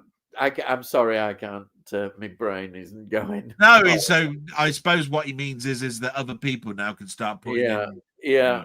Okay. Right. And then Tony Hawk, are you getting Spanner envy from Delboy Spanner? Yeah, Dick Spanner. Apart from yourselves, who do you think is the best comedy double act? I'll tell you what, Laurel and Hardy is there. You've got all of those, but I'll tell you what, Steve Martin and John Candy were brilliant, weren't they? Yeah, as a double act. Yeah. But I mean, you got Abbott and Costello, you got Laurel and Hardy, there's quite a few good ones. Yeah. I much prefer the historic old comedy double acts that like Laurel and Hardy and that. Yeah. Rather than like Morecambe and Wise doing their films and all of that sort of stuff. I'm going to go with Laurel and Hardy. Yeah. Okay. You hire what character as your driver, and what two non-bat mobile or bat vehicles do you choose? You hire what character as your driver? You hire what person to drive your car? Who would I like to have as my chauffeur? Or a bat I'd vehicle? like Michael Caine to be my chauffeur. Yeah. And what two non-Batmobile or bat vehicles do you choose? I suppose you could have there's no such thing as a bat submarine. There ain't, is there? No. It's a good idea. I don't think there's a bat shuttle or a bat spaceship either. No. A bat spaceship would be good. You've got a bat boat, and you've got a bat car, and you've got a bat motorcycle, and you've got a bat helicopter, and you've got a bat jet. But I don't think you've got a bat submarine. I don't think you've got a bat spaceship. No. Brilliant answer. Brilliant. Here we are, Rocket Bunny. Answer for Dell's composer question: youth equals Leopold Stravinsky, Disney animated Fantasia, adult Starowski, whatever his name is, adult John Williams, boring but the best scars of my life, and end of life George Delarue. George Delarue, yeah. There you are. There's somebody's answered your question. Well, Georges Delarue is one of my favorite composers. Yeah. John Williams, I think, is a bit overrated, and I get slated every time I say that. Stokowski, yeah, Fantasia. I mean, yeah, absolutely my fantastic. Spanner was better. And then so the best thing Tom Baker did post Doctor Who was Blackadder Blackadder 2 2. as Yeah. the legless sailor.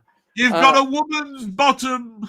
And then Stay says, would you rather live in a penthouse from Arthur or the castle from Entrapment? Do you know what? That's a good question. I think I might go with the penthouse from Arthur. Okay. Oh, I like castles, so I'm going to say castle. Yeah, but do you know why I didn't choose the castle? Because it's bloody difficult to central heat that, and I'm cold. Yeah, I know that. Yeah, I know. That's why they wear all these furs. And the penthouse from Arthur would have all the mod cons, like it would have all one convenience. Game consoles. It'd have that bath with the it'd have the bath with the submarine in it. A big roaring fire. Can you imagine that in a big castle? You know, a lovely big fire. You got to live in the damn thing. Yeah, but it's not like visiting it. It's not like you're gonna spend a day there. I'd be frozen for life. And then what else was Tom Baker in? Hopefully we already talked about that, didn't we, Stacey? So we Sinbad, of course, that's where he won the audition. Rasputin, Hammer, yeah, that's right. I broke too many belts as a kid trying to do the same thing the cartoon Sinbad did. Remember I told you that I really want to see those old Sinbad cartoons, because it was Sinbad the Sailor. Yeah. And he had this belt, right? And it had an S on it. And you pulled it and it was like Popeye, you know? He said, yes. This has just brought back some memory. Yeah. He played a portrait painter in the Amicus anthology. Yeah, I've got that one. Right. That's true. Yeah. The things that I keep getting mixed up with Hammer Horrors. They're anthologies. Yeah. Yeah, Amicus. Yeah. And this is right. Tom Baker was in Nicholas and Alexandra. He played Rasputin. That's probably why, because remember, I think I bought the DVD of Nicholas and Alexandra. Yeah. Tom used to get his car done at the dealership where my dad worked. He used to meet him after and have a chat. Oh, that's nice. Oh, wow. Funny. And then car dealership, I should clarify. And then Tony says, that was Christopher Lee in the Hammer Rasputin. Knew I'd seen Tom playing him in something. Rocket Bunny, that's really cool. It is, yeah. Tequila Sunrise movie or Unlawful Entry, merits of both movies? A great question again, sir. I never really liked Tequila Sunrise because that's the one with Mel Gibson in the planes, isn't it? I like Unlawful Entry, though. Yeah. Unlawful Entry I liked. Yeah. I love them all. It's a good story. I tell you, the merits of both films, they both made quite a bit of money. They both enhanced the careers of both people, actors that were in them. But Tequila Sunrise is not my type of film. An Unlawful Entry is. Yeah. Okay. And then Rocket Bunny. Yeah, I'm glad to be able to meet him myself much later when he did his first autobiography. I treasure the notes he wrote in the front of the book. That's really nice. That's excellent. Yeah. I've met Sylvester, Peter, Tom, and Colin several times. Colin, not to mention JNT, John Nathan Turner, Cartmel. Oh, Cartmel, you met him as well, the script writer. All the 80s composers as well. Oh, you've had you must go to a few of these conventions. Steve, have you been sleeping better, Del? I think I have. I think maybe a lot of people have said that I don't seem so tired in my blogs anymore. Yeah. I don't seem to be so drowsy. Well, that's good. Positive, yeah. But I mean, no. I mean, obviously, I'm not sleeping great because of the stress about my mum and all of that sort of stuff. And work is stressful, and family life is stressful. Yeah. But Yeah. Um, Yeah. it'll come, but I think I can't turn around and say I'm worse. Yeah. I'll tell you what, I'll sleep well tonight if it goes till 12 again. It's 25 try past not. 11 Yeah. now. Rocket Boy Johnny Ball is still with us and still does interviews, etc. Yeah, I know he is. I was just, Yeah. what I mentioned there was there was Brian Cat and Johnny Ball. I said I could still do Johnny Ball. It's just Brian Cat. Yeah. I go. Stephen Taylor says, "Can you name an old film or TV series you would love to have a Blu-ray or 4K release?" Old film. What do you call old film? I mean, I would. I'll consider Cromwell. I'll still say, because I always say it every time. 1970. Yeah, because you're a miserable bastard. You can't think of anything else. No. Oh, I can. Spring and Port Wine. James Mason. That's 1970 as well. Get off that broken record, you miserable bastard. Yeah. TV series that I'd like to have on Blu-ray or 4K. Let's have a little think, shall we? TV series. Let's see if I can figure. Inspired. I would love, let's see, a 4K of Randall and Hopkirk Deceased. I've got Blu-ray, but not 4K. I think that'd be nice because I think they could enhance the audio a lot with it. They've done a great job of remastering the Blu-ray to a good quality. Film. Well, there's quite a few that we haven't had I'd like Zulu as 4K. Yeah, I know that's another one that we mentioned a lot. Yeah, definitely good one. I'd go with Zulu 4K, Randall and Hopkirk 4K. Yeah, brilliant. Stephen Taylor, Total Recall 2070, please. Max Headroom, crikey. That's 80s, isn't it, Max? That's Headroom. A TV series, yeah. Max Headroom. We've been rewatching Boston Legal on Disney Plus. Brilliant show. It is. William Shatner is hilarious in it. I recommend it if you haven't seen it. Brilliant. I think there's 5 series of that. I've got all 5 series. I love James Spader. There's an episode in that, right, where James Spader is talking what they call fruit language. He keeps putting in different words where he's supposed to. Right. But Denny Crane is just one of those characters where you go, do you know what? I reckon that's how Trump is all the time. Yeah. He just goes around going, I'm Denny Crane. Yeah. I'm Denny Crane. How can you get away with this? Because I'm Denny Crane.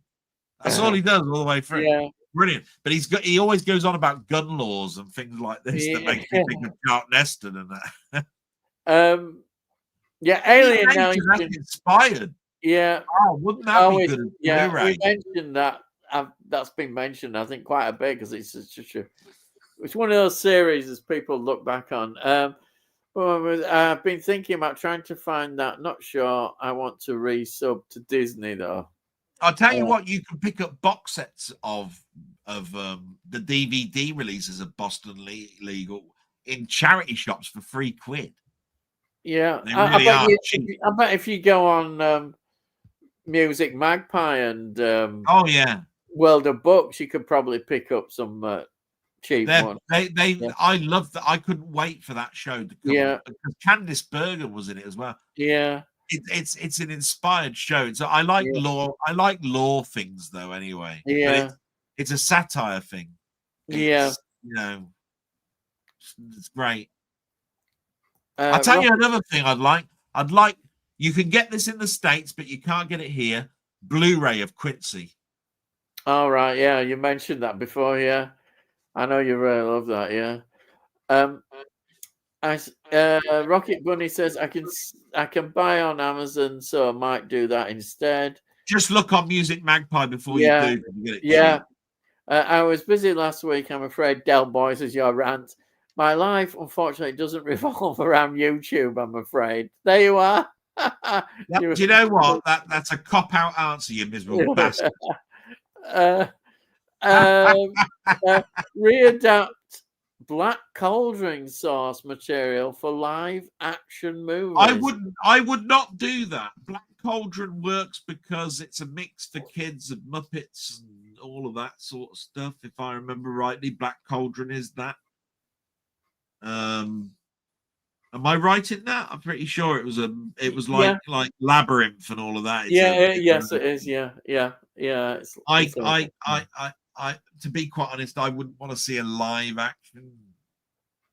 Right. And then here we've got Muckman Boston Legal is worth the purchase, Rocket Bunny. It's absolutely a fantastic show. And then Rocket Bunny, who questioned, do you prefer the current trend of colouring, restoring all the long stories by abbreviating them into short omnibus form, or like me, prefer the original full-length episodes? It's a cash grab. Absolutely original Cash grab. full length. But it doesn't surprise me. There's the recent announcement, isn't there? They're doing the Sea Devils. Yeah. But Sea Devils is already in colour.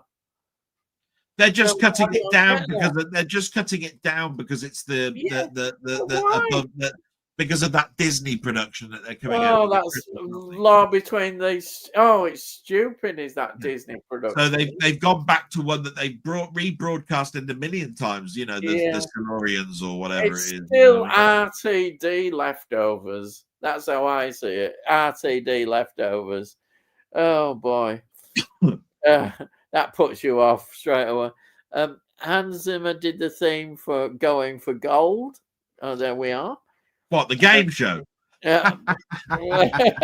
There's an abbreviated omnibus version of Seeds of Doom in the latest box set with a 5.1 digital surround. However, the original episodes don't have. Yeah, that's right. There is. I see you know all these technical stuffs. I just watch it and don't think of. No, if you go to your box set and you look at yeah, I'm sure it is. Yeah, with all this, I never look at sounds actually.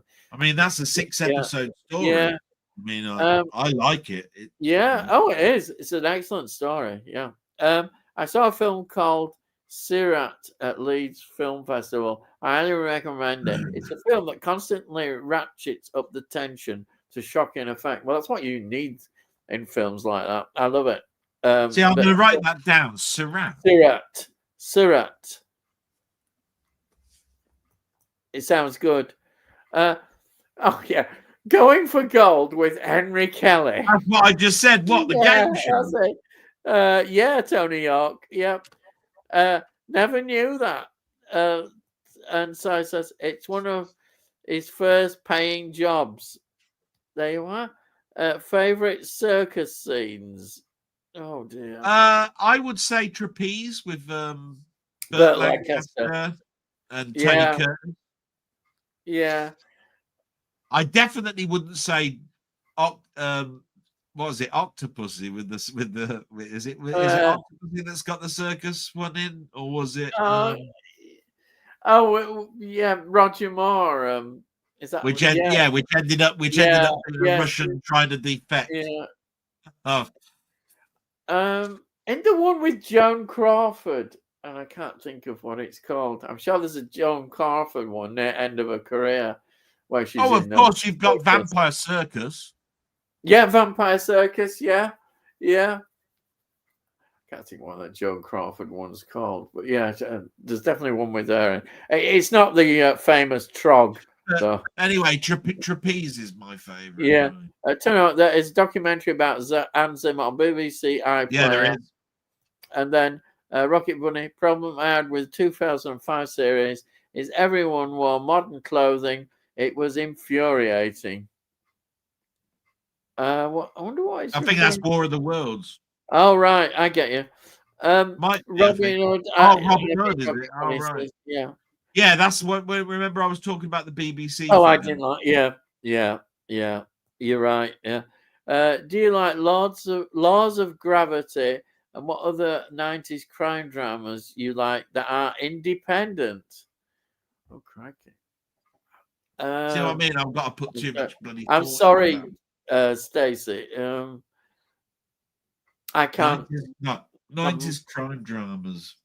I can remember the 80s crime dramas. 90s. Because we're talking. I mean, what she's talking about is things like Hill Street Blues and that. So 90s crime drama.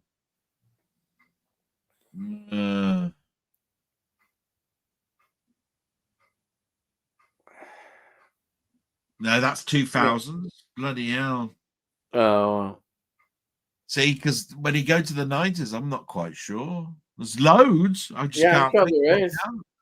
I'm gonna have to go. I'm gonna have to pass and go to the next one on this because Yeah, we'll okay. be here till 1 in the morning. The Taron Egerton version of Robin Hood is appalling. Right. No license for iPlayer, Tony says. Yeah, because you need a TV license to watch Yeah, all iPhone. right, yeah. Rocket, when I often find TV series is give the viewer way more time to get connected with the characters and watch their development. There's a film where everything is crammed into 2 hours. I get that. Yeah. This is where I think sometimes when people talk about Marvel and all of that sort of stuff, certain stuff should have been just a TV series because you've got too much to try and tell and you need to develop the characters. Yeah. You can't you can't keep going on with a 2 hour film and try because all they do is just one battle sequence after another. It's just boring after a while. You need character development. You don't get enough character development because it's too short a period of time. How they got away, how we got so much in Dances with Wolves and all of that, I'm not sure because those are 3 hour films. They fly by, and I think to myself, I really would like to know more about like John Durham or whatever his name was, Dunbar. Was it Dunbar? I think his name was in that. Was it Dunbar in Dances with Wolves? I'd like to know more. Yeah. But I think that probably would have made a better mini series than it would have filmed. But the film was which he does now, doesn't he? He does these mini series as Cosner. Yeah. Right. I sound like I'm dissing films, but I'm not. Indeed, the mark of a legendary film is when you walk out with that connection after just a couple of hours. That's a good point. Yeah. Yeah. Can you just imagine if you'd never seen Star Trek before in your life and the first thing you saw was Star Trek the motion picture, you'd be turning around and going, who the bloody hell are these characters? Why is it, what is it about Lucian? But we'd seen 70 odd episodes. 79 episodes. With regard to Death March comment earlier, I was discussing what to put for Dell's question that no one else answered. No, I don't know what it is. I do notice this. Everybody answers Ian's questions. Nobody answers anything that I put. I don't know. Is it? It must be something about me. I don't know. I maybe I don't know what it is. It's I don't know. I value everybody's support, but I must admit, it's always Ian this, Ian that. Ian this. Am I invisible? No, no, you're not the invisible man. Or having any. I can be. Look. Oh yeah, that thing. If I go back far enough, I might be able to be the invisible man. Yeah. Stephen Taylor says, do you prefer films pre-1970 when there was no swearing? I tell you what, difference totally. I don't even think about it, Ian. With that, I do know that the reason for it was censorship and all of that sort of stuff. And you've got, I mean, even Charlton Heston, when he's being caught by the ape, says, "You damn dirty ape," right? Which apparently was blasphemous, and you shouldn't say like that. But it's just that I do understand that when you stub your toe, it's very doubtful that you go, "Oh, dearie me, I've just stubbed my toe," right? You go, "Shit, fuck now," right? That's what you do. So there is a realism to it, but I think sometimes it just goes too far. I don't expect. I mean, whenever there's a drug bust going on, right? These people are druggies, right? They will be swearing and cursing like nobody's business. They are not going to go, "Yes, copper, it's a fair cop." Yes, I'm sorry. Oh, right. Fair cop. Get stuff, you bastard, shit in fucking business, whatever it is. That's what they're going to do, isn't it? So I think it's down to whatever the scene is and just how far you want to go. I'll tell you a word that my mum and it's been drilled into my head not to say, and that's the C word. Yeah. I still have a problem when I hear it, and now I hear it on TV, and I'm going, bloody hell! Yeah, right? it's got on TV That now. was drilled into me that you never say that word. It is the most disgusting word. My mum would wash out my mouth with soap if I ever said it, and I would be in trouble. But I hear it all the time now, and it's almost like it's like breathing air. Yeah, yeah. People just say it all the time, and I still can't get over that. I sometimes think that the more a word is used, a swear word, I think the less impact it has. Oh yeah. Like if you use a swear word, like sort of, it has a far more stronger impact than just using it all the time. Anyhow, Dark Ride for Free Jack or Grudge. I'll say I like Grudge. So Free Jack. I've seen Free Jack. Is that the oh God, my brain has got the Grudge. Which version of the Grudge? I don't know if I've seen Grudge. Yeah.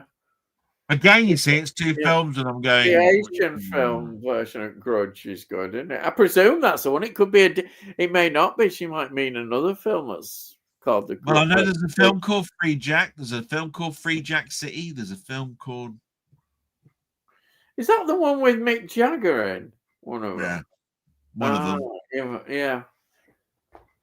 I don't know. I like Grudge. I like both. The Japanese one is just fantastic. I know. Jamie, I can't answer that one because I've only got one of the two again. So Paul Newman, Mount Rushmore is the Sting. Nobody's full verdict. Cool and Luke. Cool and Luke, yeah. Opinion. And then the life and times of Judge. Oh, that's inspired. Yeah. Paul Newman. Western, which doesn't get the recognition. That's an inspired choice. I've seen that just recently, The Life and Times of Roy Bean. Yeah. I think I saw it about 2-3 weeks ago. Yeah. Never seen that McMahon. I'll add it to my list. Do it. It was on the HMV premium label with the silver banner. Next week, I'll try and pick it up. That's good. Yeah. Were you fans of Monty Python? I was. You bet. I love it. To the point that I bought the scripts and watched them on TV with the script. It's great. Wonderful. Make a Chinatown prequel. No. Now, right, you got an answer. I do like Chinatown. I do like the follow-up, the two, what's it called? The two Jakes. Yeah. I don't think a prequel would work. No, well, not now. I don't think. No. I mean, at least Jack Nicholson played both parts. You couldn't get a young person. But no, it's just that I think from the character's perspective, I don't know whether a younger story before Chinatown would work. Chinatown's great. Don't get me wrong. Some people find it boring. Really? I like it. Yeah, it's not boring. No. The two Jakes got a really bad. That's another one that's a sequel that people would say is subpar. No, it's all right. Yeah. But what I'm trying to say is it did not get a good review because it was like 15, I think it was a 15-year gap or something between the two. And then Rock Boy says, Mukman Movies noted that Newman film, thanks. I'm not a Western fan, but my very old man would love it. Oh, that's good. Enjoy that. Blu-ray is only $7.99. That's a pretty good price. That's a very good price. It's a strange Western that's on the verge of the 20th century. So there are cars driving around, etc. Definitely worth watching. And Newman is excellent in it. That's a good point. Yeah, that period in history. Yeah. Yeah, they're sort of like Model T Fords. Yeah. Movies thumbs up. They sort of like I'm guilty. They've got those sort of like wagon wheel tires. Yeah. You know what I mean? Raul Julia, that's it, did Street Fighter for his kids. He knew he was dying. Yeah. So he made it because they were fans of the video. Going, oh, isn't that kind of really nice doing that? Isn't that really nice for his kids knowing he was dying? Oh, yeah, that's so sad to hear that. Yeah. Right, we James, got 15 minutes. Yeah, I'm buying some Lego on Black Friday for that's a nice thing to do, isn't it? And then made Godzilla versus Mafia. Would Scorsese be best for that? What movie character would you get to transport you in a rickshaw, and through what movie setting? Oh my Christ! Never going to be able to answer that. I'm sorry, I can't answer that. We're trying to speed through the answer. I'm so sorry, we can't. Come Berserk for the Jimmy Stewart role. That's a good answer. Yeah, in RV. Yeah, he pops up. Would you cast as Disraeli? Oh, crikey. Who played Gandhi? Ben Kingsley. Yeah. could you do Ben Kingsley for that? What about Daniel Day-Lewis without an Irish accent? Yeah, that's fair enough. Yeah. Critical drinker, anti-woke film critic that champions for modern films to return to the golden age, or a drunken right-wing he's having a laugh. Nobody. Yeah. That's a good one. Film critic, the champions for modern, or a golden age of a drunken right-wing. Gladstone as Disraeli. Oh, crikey. Yeah. Bloody hell. A bit of both. Rocket Bunny. Favorite comedy movie poster or VHS cover. I'm going to say planes, trains, and trains. Well, that's just the two of them on the front cover, isn't it? Yeah, no, I like that. So I'm going to go with. I don't know, something like Airplane. Okay, yeah. And then Pure bit basic though that, but yeah. Pure hell. Oh, of course. Young Frankenstein's my favorite poster. Yeah. Yeah. Pure hell. And then a movie you enjoyed and are thankful to have seen in the cinema. Oh, Star Trek: The Motion Picture. Yeah, I saw that, but I'm gonna say Blade Runner. Yeah. Stacey, the first film I ever saw in IMAX. Oh, and second, Gravity in 3D. I bet that was good. Crap film, but a stunning spectacular. Yeah, do you know what? My first IMAX experience was a crap film. That was the new Star Trek film. You know, the very first one. Oh, right. You know, the bad robot J.J. Abrams thing. Oh, yeah. Sorry, when you said that, I was thinking, sometimes I forget about those films. Yeah, it's easy to do. That was an IMAX production. And I forget that they're done it sometimes. I just pretend. Well, I don't know them. Yeah. Oh, and Star Wars in 1977, of course. Yeah. Has anyone seen the new version of Frankenstein? I really liked it. A bit slow in places, but overall enjoyable. Yeah. That sounds good. I think Josh said the same thing, from Lens. Yeah. He said, does it really work? I think it does. Frankenstein, though, I think it's hard to trash if you get the essence right. It's just sometimes it can be a bit slow or Cy Robson on the list to see. Cy heard a lot of praise for it. Yeah, it has had a lot of praise. Rocket Bunny, it is visually brilliant. Cy says, yeah, saw a trailer and it looked great. Cy says, isn't the new Catherine Bigelow film House of Dynamite supposed to be like the board game Risk? Really? Well, that'd be interesting. I didn't know that. I didn't know that. Yeah, House of Dynamite. I think your clock is an hour behind, Del. These comments are maybe an hour old at most. Well, I'll tell you what, the time here says according to YouTube timestamp.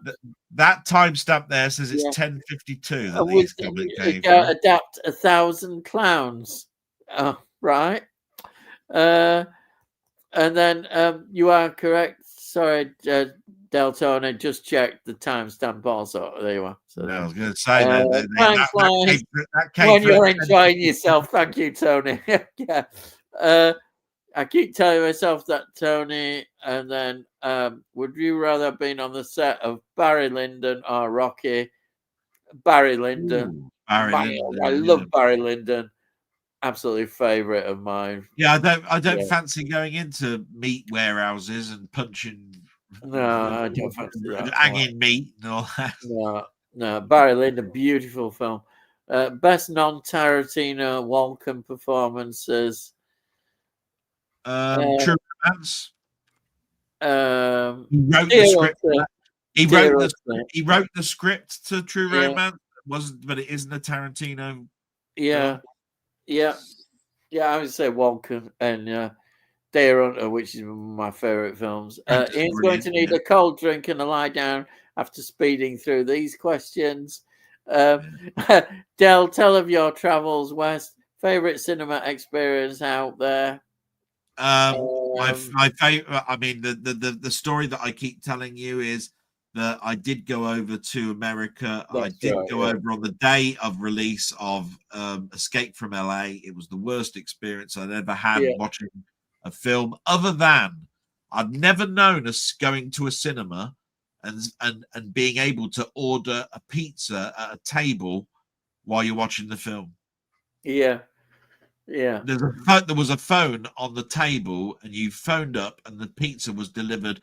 And it was the tables were like deck was like the stuff you'd have in your garden, your back garden, that white metal stuff.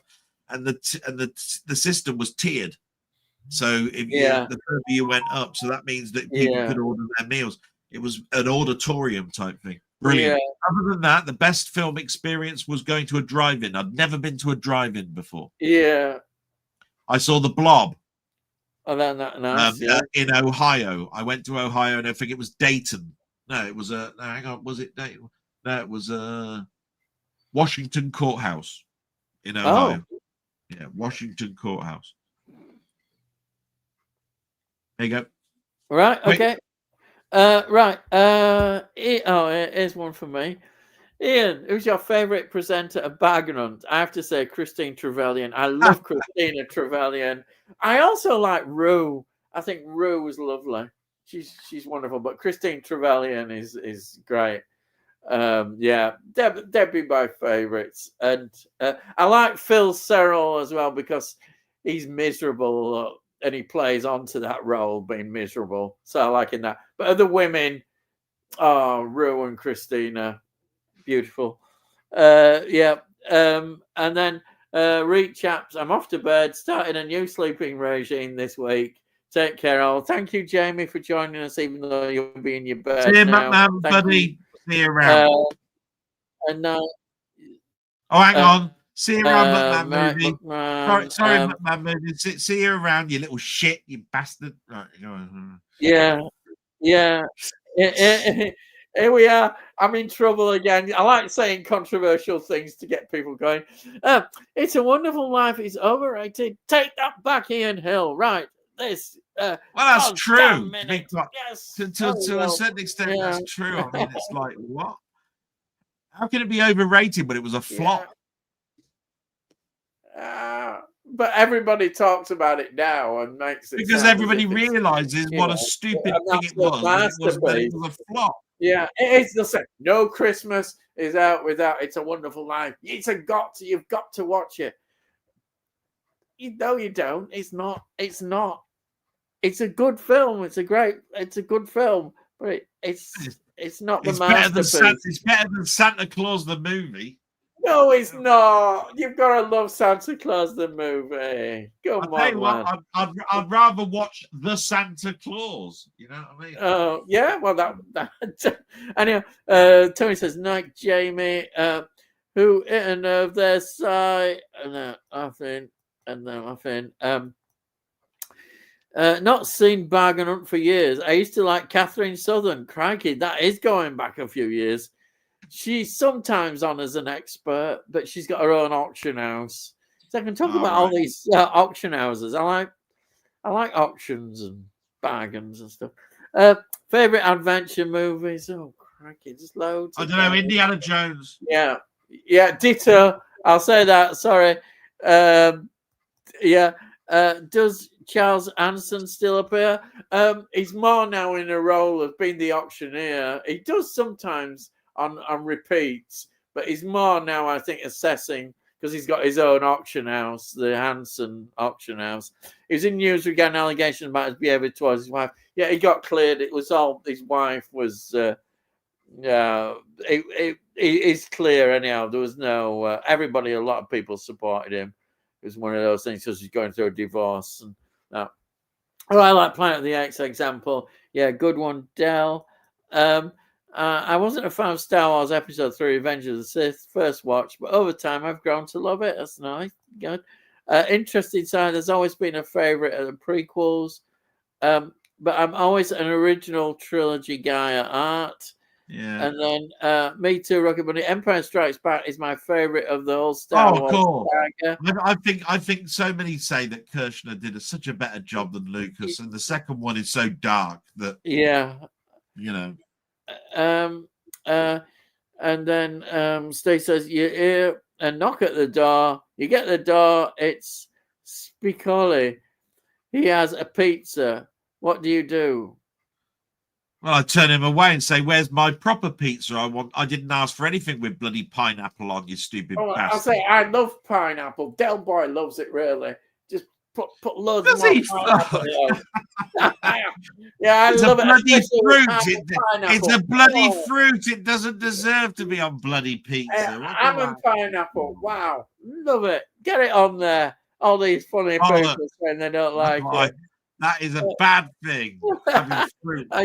Delboy loves it, really, honestly. Good choice, sir. Although I'm truly honest, as a 6-year-old, the original imprinted in my very soul will always be my favourite.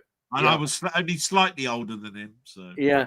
The original Star Wars was the second film that I ever watched. All right, at the cinema, when the battleship flew over my mind, and I was only 3 years old. Wow, 3 years. Yes, just a bit older than I was when I saw Zulu. Remake Witness. Did they do that? I love the original. It's a film I don't think you need to remake. No, they haven't. No. I'm thinking of something else. Is that the Harrison Ford one? Yeah, Witness is the Harrison Ford. It's the one with him like that on the cover, isn't it? You know, where you got him. It's the copy. It's the Hamish thing. He goes into hiding. And it's a good. It's a very good film. I enjoyed that. I wouldn't remake it, but I can see people doing it. Yeah, I think it's a good film as it is. It's very good. I think we've had enough questions for tonight. You'll laugh out loud. These are old men and need their beauty sleep. Do you fancy a documentary game of Kasparov versus the Machine? Who would you cast as Gary Kasparov? Oh, that's a chess thing, isn't it? Yeah, it's chess. Yeah, it's a doc. There have been documentaries on Kasparov versus the Machine because it was in the news, wasn't it? About how the Machine beat him eventually, but I think it was what was it called? Blue something or other. I think it was called, wasn't it? Who would you have as Kasparov? I'd probably have some intelligent bastard. Let me have a think about it. I'll have to have a think. So I'm never going to get to the end of this. So I feel bad that we're going past all her questions. The sequel, but not so sure about Islander 2, which also watched again recently. Fair enough. Yeah, I just said that's a pot, but I mean, I think the better one is the two Jakes. That's a better example.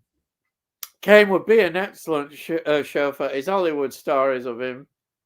Yeah, those are legendary. Terrific program. Thanks, chaps. Best action movie with a surprise ending. Oh, it's too earlier on.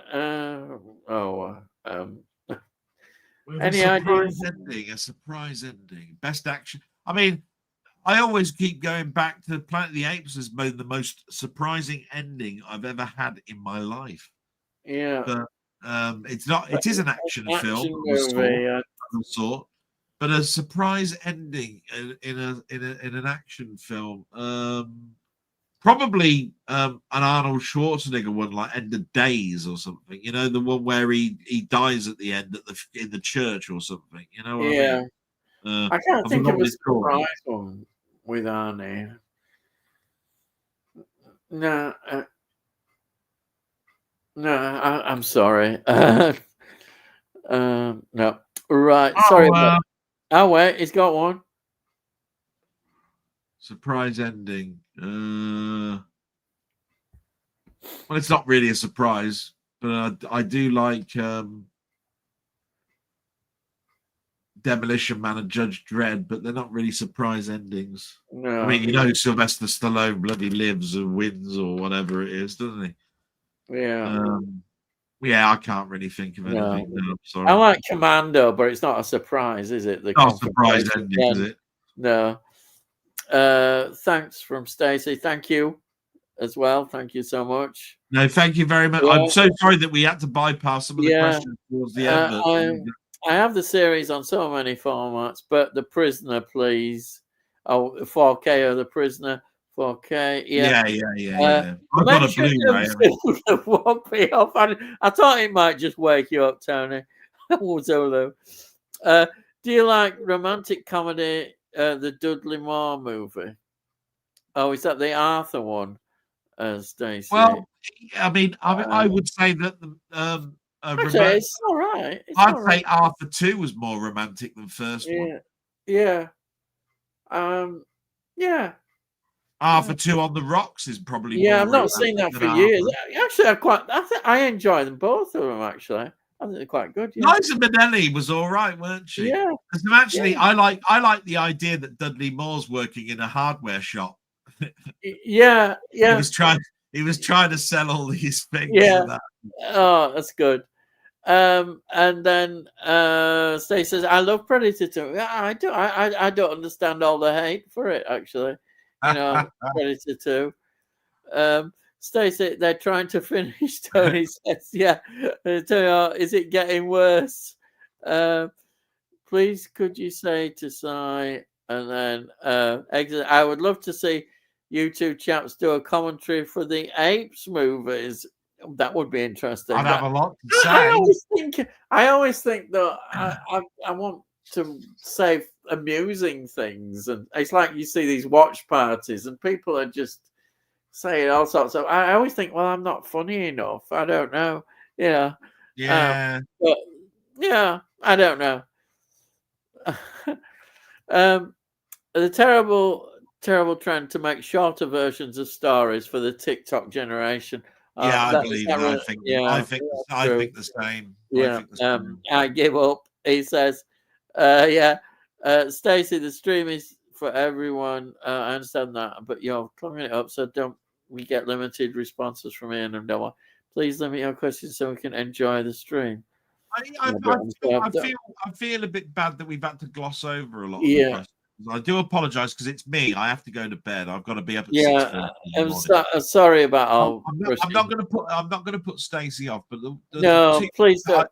The two things that I would like to say to Stacey is, if you haven't already, please do ban Si, because I think he already turned around and I've seen an apology from him in the last 2 weeks.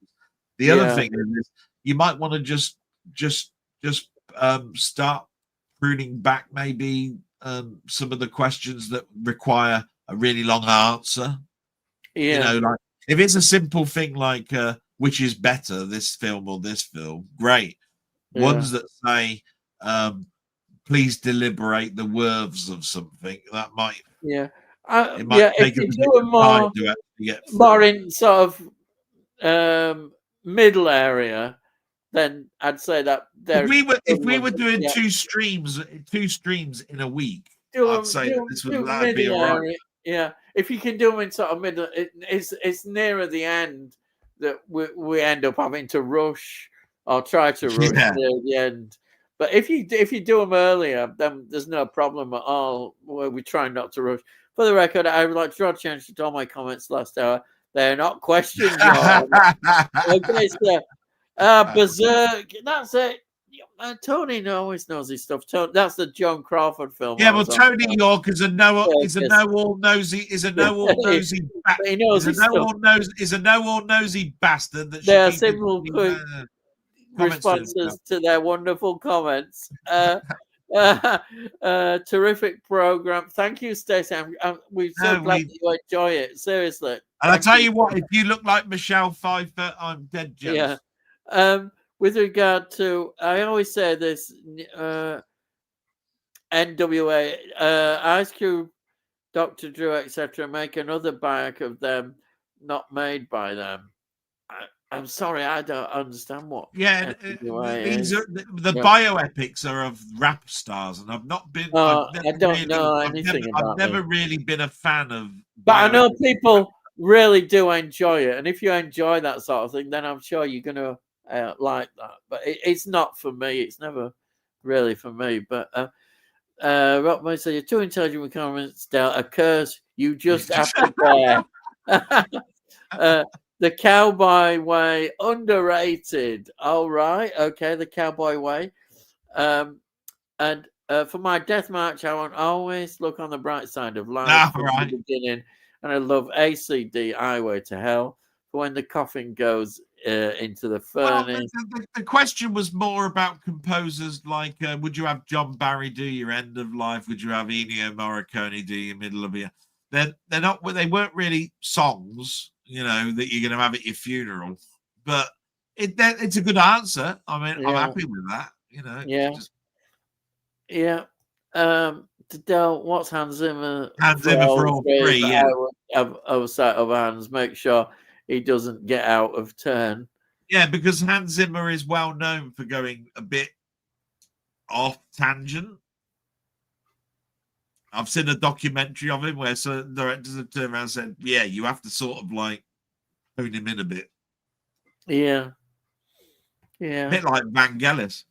Yeah. This is an interesting one. Make new Poseidon adventure. Brad Pitt as preacher type character like Hatman. Didn't they do one called Poseidon? They've done several Poseidon adventures, haven't they? Yeah. I don't know if I want another one. I don't think they would do one unless they do a TV miniseries. They could do a TV miniseries, Poseidon, couldn't they? Maybe. And there I am. I don't like those things from great films. I don't think I've asked someone if they slept well. I just assume people sleep well, or they wouldn't be up. That's fair enough. We don't always.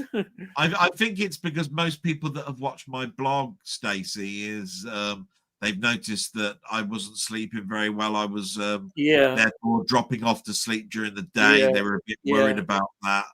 They noticed that my eyes would start to droop towards the end of some of my blogs, all that sort of stuff. So it was a nice thing for somebody to ask. Yeah. They're up because the questions keep coming. We're polite, you see. We're nice people. We're trying our best. My favorite VHS covers, my Survivor series, not season 1, has a skull in the back spine of each case split across all 6 videos. They're still on my shelf for display only. Well, why not? If they look good, then display them. Yeah. They all joined together when stood in a row. That's nice. Yeah. Yeah. Do you remember when we used to have the? But I think it's. Do you remember when we used to have the? Do you remember, Ian, when we used to have the Star Trek 5 film box set, which made up the spine of the Enterprise, didn't it? Yeah. Oh, yeah. I remember those. I had some nice ones then. It came in a cardboard box. Yeah. Cardboard. So we've got Jim Jam saying, good evening, Jim Jam. He could sod off, little bastard. Good evening, Jim Jam. Rocket One says, hey, Jim. And then Tony's having a good laugh.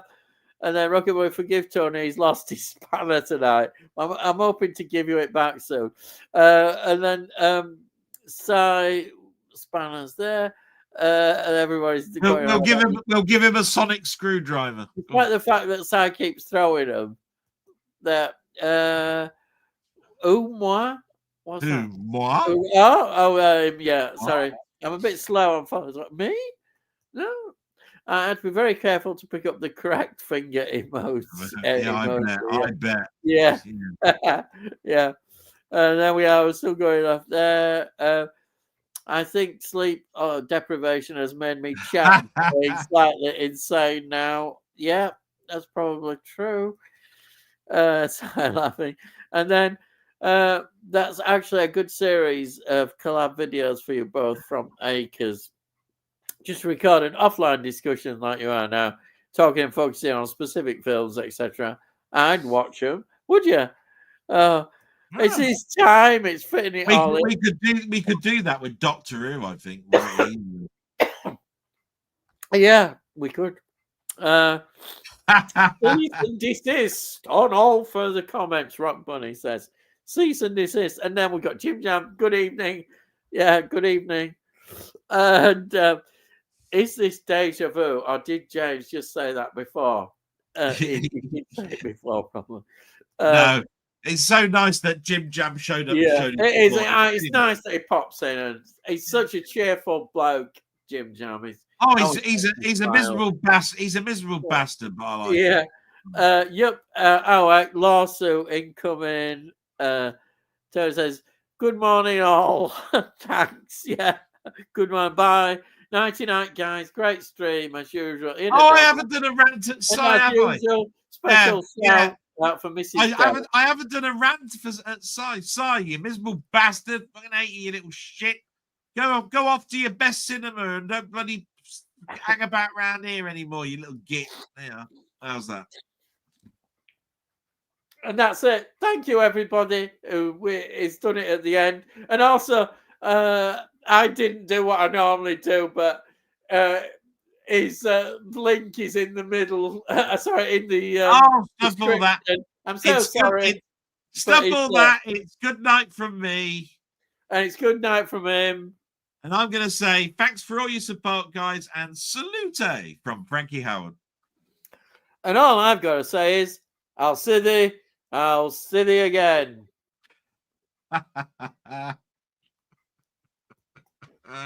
We're still going, and